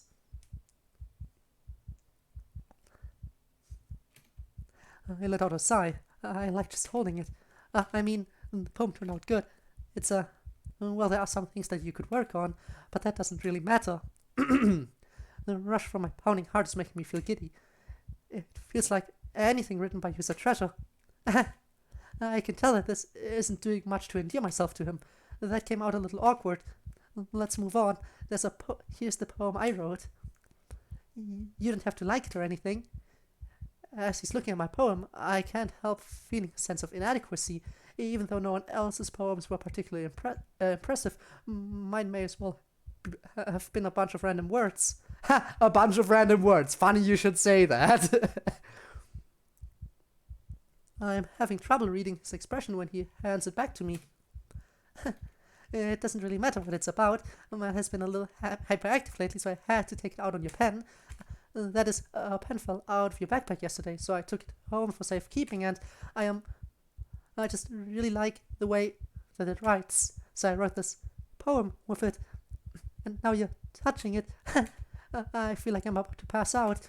I'm okay. Did we share poems already? He's holding my poem, right? What did I just... I'm no longer sure of what's happening, except for an overwhelming feeling that I'm making a fool out of myself. Can we pretend this conversation never happened? You can keep the poem, though. This is too much. I need to cut myself again. I have to do that in private, right? The room swims as I make my way to the door. And I almost run into Natsuki as she's coming back in. She pushes past me without a word. Okay, everyone. I let out a soft groan. I don't think I can leave the room unnoticed now. Well done reading each other's poems, right? We have something we need to go over today, so if everyone could come sit at the front of the room. I join everyone else's in the seats in front, clutching my hands together to hide how fidgety they are. Is this about the festival? Going as even MC looks concerned. Who wouldn't be concerned right here? Well, sort of. Do we really have to do something for the festival? It's not like we can put together anything good in just a few days. We'll just end up embarrassing ourselves instead of getting any new members. As much as I love the idea of agreeing with Natsuki, I don't think I can bring myself to focus on festival preparations right now. My mind is too scattered. That's a concern of mine as well. I don't really do well with last-minute preparations. Don't worry so much. We're going to keep it simple, okay? I tune out the rest of the conversation. Who cares about the festival? I'm vaguely aware that there's an argument happening between Monika and Natsuki, but it feels irrelevant. I'd much rather fantasize about Code, imagining all the things I'd like to do to him. I could start by cutting his extremities, his hands and feet, and work my way along his arms and legs. Suddenly, I hear my name. Yuri never even talked until Code joined. As for me, I just like it better than I do at home. Never mind, it's just Natsuki whining again. Back to fantasizing. Wow. Wow. Kinda awkward replaying what I acted like explaining the joke. No, I did kind of read it. I did read along with it. I just don't always read that stuff out. I don't always read the just like with Tord. When there's roleplay going on, I don't always read it out loud, but I do kind of follow along with it. Do you remember a choice? I think it was Life is Strange about jumping at the window and randomly start talking about Sean. Oh, I think I do. Was it? I think it was Life is Strange 2 when we escaped from a hospital or something. I think so. Never mind. It's just Natsuki whining again. Back to fantasizing. Maybe someday, when our relationship is more firmly established, I'll be able to cut more deeply into him. I close my eyes and imagine it, enjoying the rapturous feeling of being inside him, intertwining my fingers with his intestines. Thinking about it arouses me so much. I'm going to have to change my underwear when I get home. Suddenly, I'm aware of a heavy silence in the air. What has Natsuki done now? Now you've done it, Natsuki. What, me? I just spoke my mind. Is it a crime to be honest? I can't imagine what she must have said. It's not about being honest. It's about word choice. Besides, you have no right to speak for everyone else in the club like that. You don't understand at all. I just want a place that feels nice to hang out with a few friends. Is there a problem with the club being that for me? There aren't many places like that for me. And now Monika wants to take it away from me? She's not taking anything away. No, Code. It's not the same. It won't be the same with the direction she wants to take it. If I wanted that, then I could have just joined any other stupid club. But this one, I mean, at least for a little bit of time, things were nice. She glances at me one more time before looking away to pack up her things. I'm going home. I feel like I don't belong here right now. Natsuki doesn't look at me as she walks out of the classroom. Why am I feeling so guilty? Why am I feeling so bad about this? I should be glad that I'm rid of Natsuki for the moment. Monika's in the corner with her face in her hands. I'm practically alone with Code right now. I should be taking advantage of it. Am I ruining my chances with him again? This is bad. I don't know what to do. Well, do you have an opinion on the festival? I don't know. Memories. Best conversation starter, Snow. Yeah, we know. You're in the top 5 cheers. I mean, I don't think there are too many people that cheer, because our community, we don't have a... Now, it feels horrible for me to say this with a following of like 439 people, but our active community, I should say, isn't all that massive. So I think you being in the top 5 isn't all that unlikely as long as you cheered at all. Or like being anywhere in the top ranking. I don't know. I'm kind of indifferent, I guess. Who cares about that obnoxious brat? Am I still thinking about Natsuki? Why can't I focus? I mean, I like how nice and quiet the club is right now, and I'm just happy with you here, but still, I'm the vice president. It's not right for me to ignore my responsibilities like that. Nobody would cry if she killed herself. Did I say that out loud? I know I keep asking myself that, but I'm really not sure this time. Why do I keep feeling compelled to talk about Natsuki? I should do my best to consider everyone's perspective and make the decision that's right for the club. But what about you, Code? What do you want to get out of this club? There, I'm rather pleased with how I asked that. very proper and professional. For once my pounding heart isn't overwhelming my ability to speak. Always contributing to average viewers, you are definitely doing that. I think the most important thing is for everyone to get along. And for the club to provide something that you can't get anywhere else. I don't think it's about how many members, but rather the quality of each member. That's what will end up making the Literature Club a special place. I see. Despite the haze of my mind, I can tell that there was a rather non-committal response. It didn't really answer the question of whether or not he wants to try to get more members, so I guess he's leaving it up to me. Which means the answer is obvious. I should go with the option that frustrates Natsuki. I really agree with you. Each member contributes their own qualities in a special way. With each change in members, the identity of the club as a whole will change too. I don't think that's necessarily a bad thing, stepping out of your comfort zone once in a while. So if you would like to help Monika with the festival, then I'm on your side as well. Alright. Well, maybe we can all talk to Natsuki tomorrow. I nod, smiling, picturing us all going against Natsuki together, putting her in her place. Hey, Yuri. Huh? I'd almost forgotten that Monika is still here. I know things were a little weird, awkward yesterday, but I feel like you deserve to know that I still think you're a wonderful vice president, and also a wonderful friend.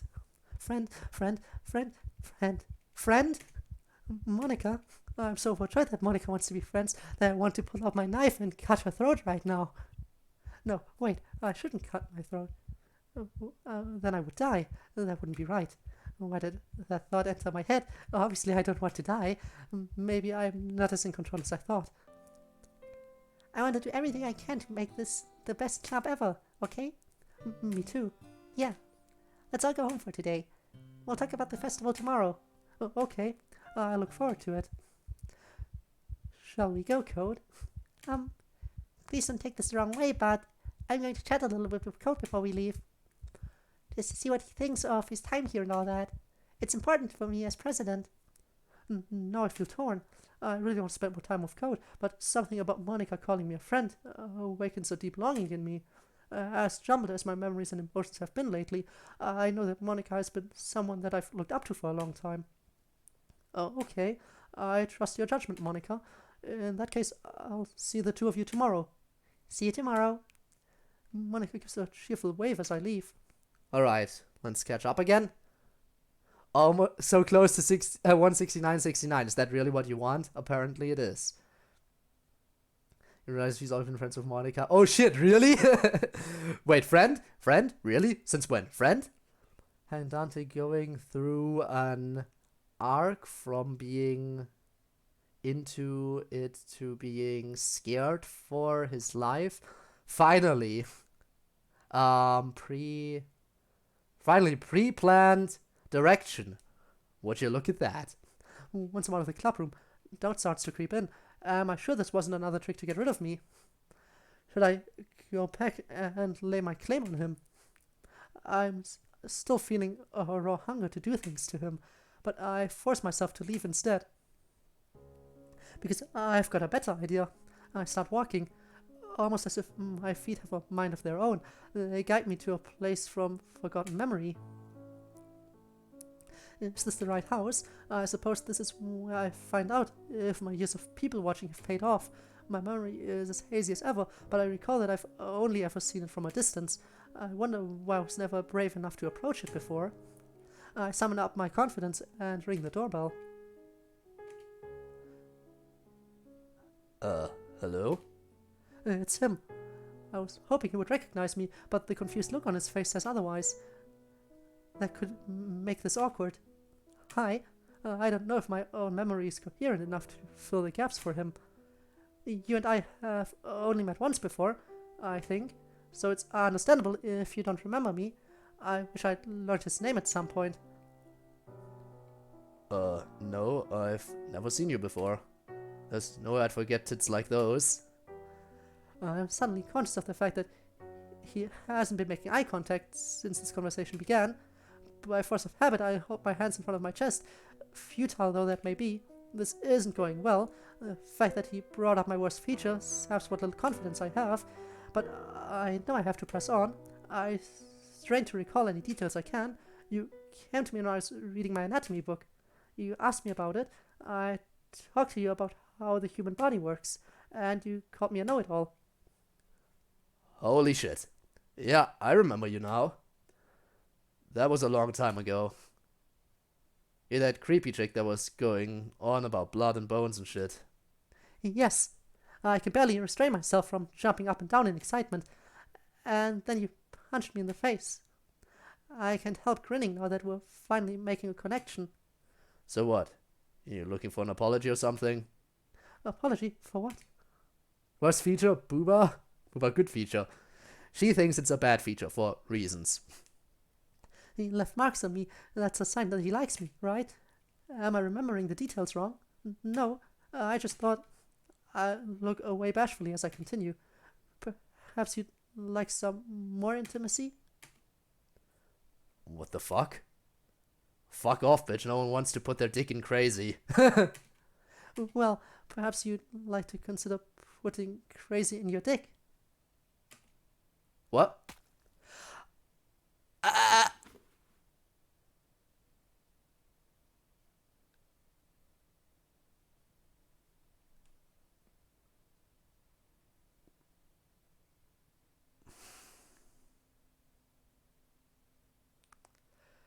Did we all just see that? I continue giggling all the way home. I'm still giggling as I enter my room, casually licking his blood off Pyro's plate. And she's licking it. No! Did you like my little joke, Pyro? What was that noise? I thought you would. Fatality. Yeah, no, that was, rest in peace. Oh no. And yes, I thought that went well too. It was just what I needed. Maybe I'll visit him again tomorrow. I feel like writing about this. I pull up a fresh piece of paper and sit at my desk. I try to recall everything I felt during the experience as I write, but it seems to come back to me garbled. I'm too excited to write. I'm too excited to keep my hands from shaking. The sound was the voice. Why? I need something to calm me down. I think this would be a good time for some tea.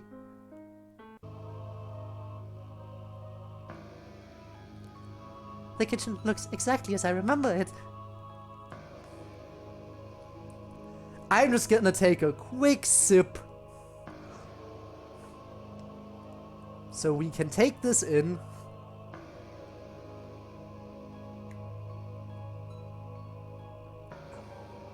Yeah, this is normal, I agree. It seems that my parents are home early. My mom is sitting at the kitchen table with a book in front of her. My dad's in front of the kitchen counter. Of course, they don't look up or speak when I come in. They never do. Sometimes I wonder if they even know I'm alive. My dad is blocking the way to the kettle. I stay behind him, waiting for my turn. It seems like he always manages to be in an inconvenient location. It's getting quite aggravating. I'm trying to be patient, but my hands are starting to twitch in anger. I can't wait any longer. Move, Dad. He doesn't move. He doesn't even look up. I said move. I roughly shove him aside. He still doesn't look at me, but at least he's not in the way anymore. I fill the kettle with water and start to heat it for the tea. While I'm waiting for it to boil, I entertain myself by jumping in the puddle in the middle of the floor. Splash, splash, splash! I'm being silly and I know it, but I still can't help giggling at the pretty patterns I'm making on the walls. It makes me smile, imagining inviting Code over to admire this impromptu artwork I'm creating. I know he'd like it, and that I could take him right here on the kitchen table, using one of the many knives to choose from here. Speaking of knives, the bread knife catches my eye. And lick the blood. Yeah, that was the thing. Dear diary, I castrated a man today. It was a good day. Ooh. Looks like my dad was cutting bread earlier and left it out. I could do with some bread right now, I think. As I start to cut the bread, I am annoyed to realize how stale it is. My parents must have left it out all day. How inconsiderate. but I cut my fingers a few times, and that makes me feel a little better about it. Still, I could use something to moisten the bread a little. Maybe I glance over at my dad. He has a chef knife. I could put that to use. I'm sure he won't mind if I just take it. He doesn't seem to be using it right now anyway. I grasp the handle of the knife. It takes a couple of tugs to get it out. It's embedded pretty deep. When I get it out of him, it brings fresh spurt of blood that adds to the puddle on the floor. Oh my god!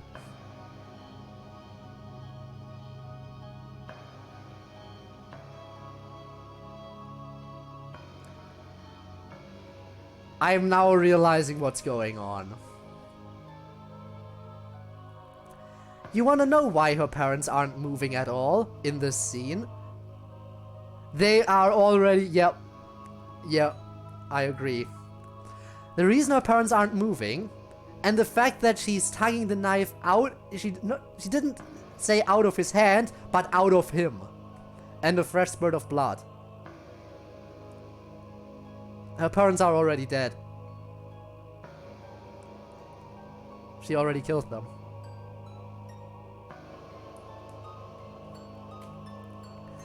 I spread his blood on the piece of bread.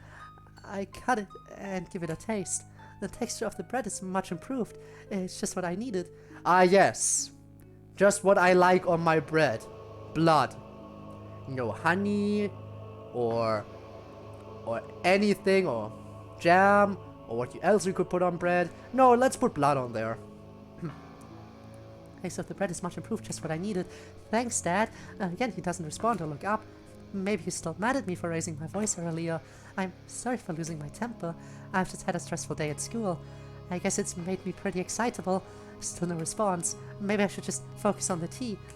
Soon I finish preparing the tea, and I pour myself a cup. I taste it. It's missing something. I survey the room, getting ideas. And I walk over to where my mom is sitting. I run my fingers over the surface of the table, but the blood is all dried. It's covering her book. I don't know how she can expect to read it like that, but I don't judge. I find a fresh source of blood by dipping my finger in the hole in her throat. Oh, okay. Code's choice. Code's choice. Run. Run.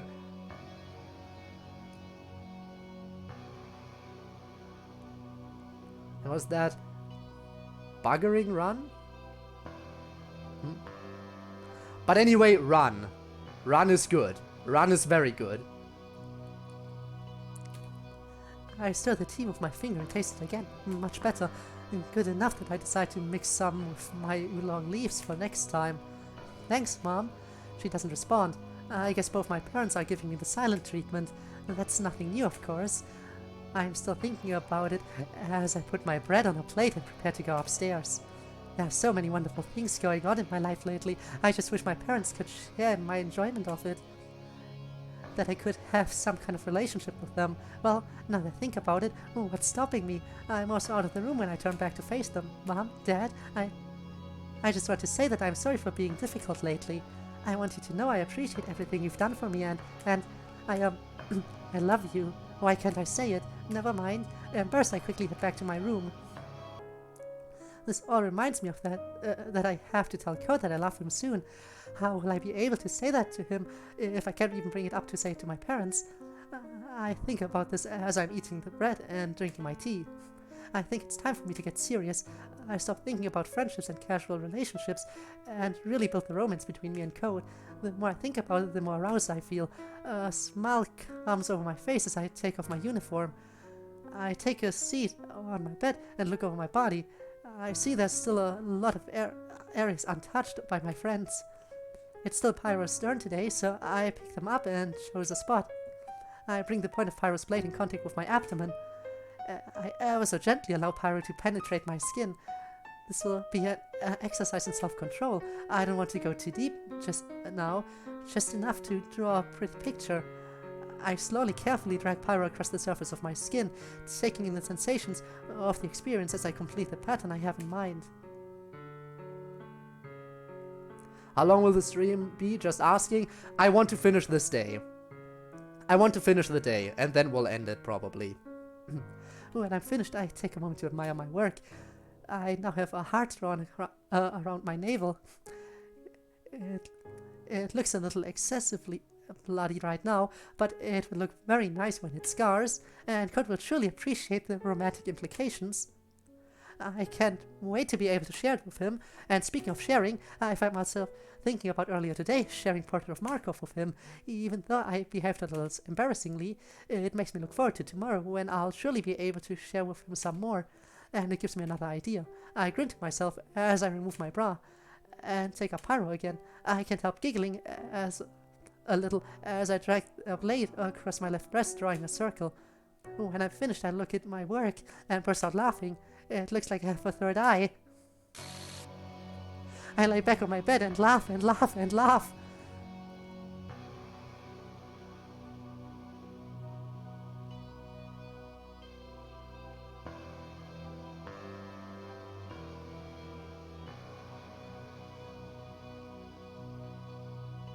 Okay. Okay, we're moving on. We're moving on from this. This is the best thing I've ever done. I briefly considered the same on my other breast, but I quickly reject that notion. Fourth eye would just be silly. I lie there, continuing to daydream about code. Code, code, code, code. Don't look at me like that!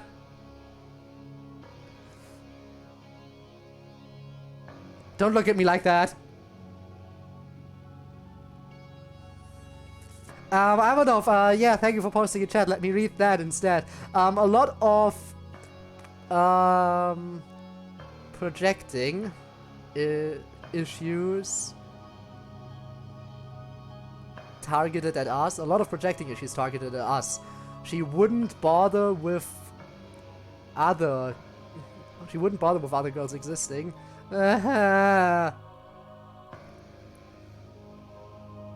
Why do you want me to click on settings, by the way? Oh my god, she's still here. Oh my god, she's still here.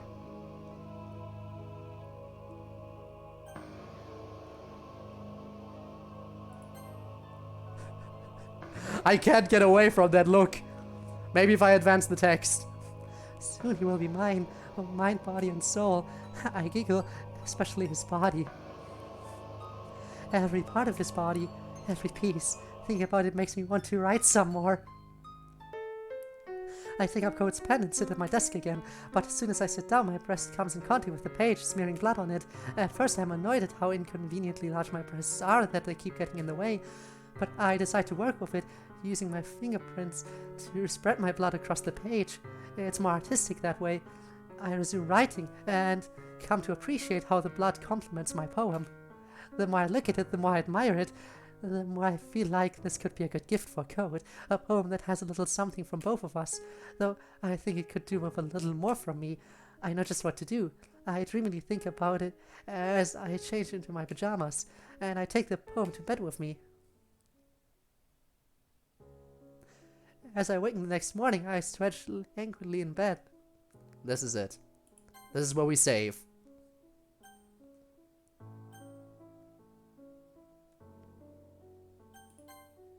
Get out of here. Get out of here right this instant. We escaped. We escaped from that madness somehow. Okay, guys, we're doing a raid, as I said. We save and we exit. Alright, so we should be raiding Gabe, because, again, I did say I would most likely do that. For some Yakuza 0. Okay, Yakuza time. Yakuza time it is. And we're doing the... I'm preparing for the raid right away. Don't want to waste any time on this. That's insane. That was pure insanity, and we're gonna get more insanity. Just be ready for more insanity. Jesus. Breast too big? Cutting issues? Cut the... No, we're not cutting it out. Alright, we're going. Also, bye-bye bones. Again, thanks everyone for watching, by the way. This will continue. We will continue this, don't worry. Though I'm sure it might be best for some if we didn't continue. This craze, honestly, this mod is getting more insane than I expected. I expected insanity. But, honestly, it keeps getting worse and worse and worse. in a way, the writing, that proves just how good the writing is, you know? In any case, let's get ready for some Yakuza. I hope you're ready for this little raid. Remember, if you stick around, you're getting extra channel points, which you can then use for all kinds of stuff. Again, thanks everyone so much for watching. I will see you all over there. So again, bye! And there we go. End of the archive as well. I'm not going to repeat myself. You know I would like to see you live, but I appreciate you watching the archive as well. See you around. Bye!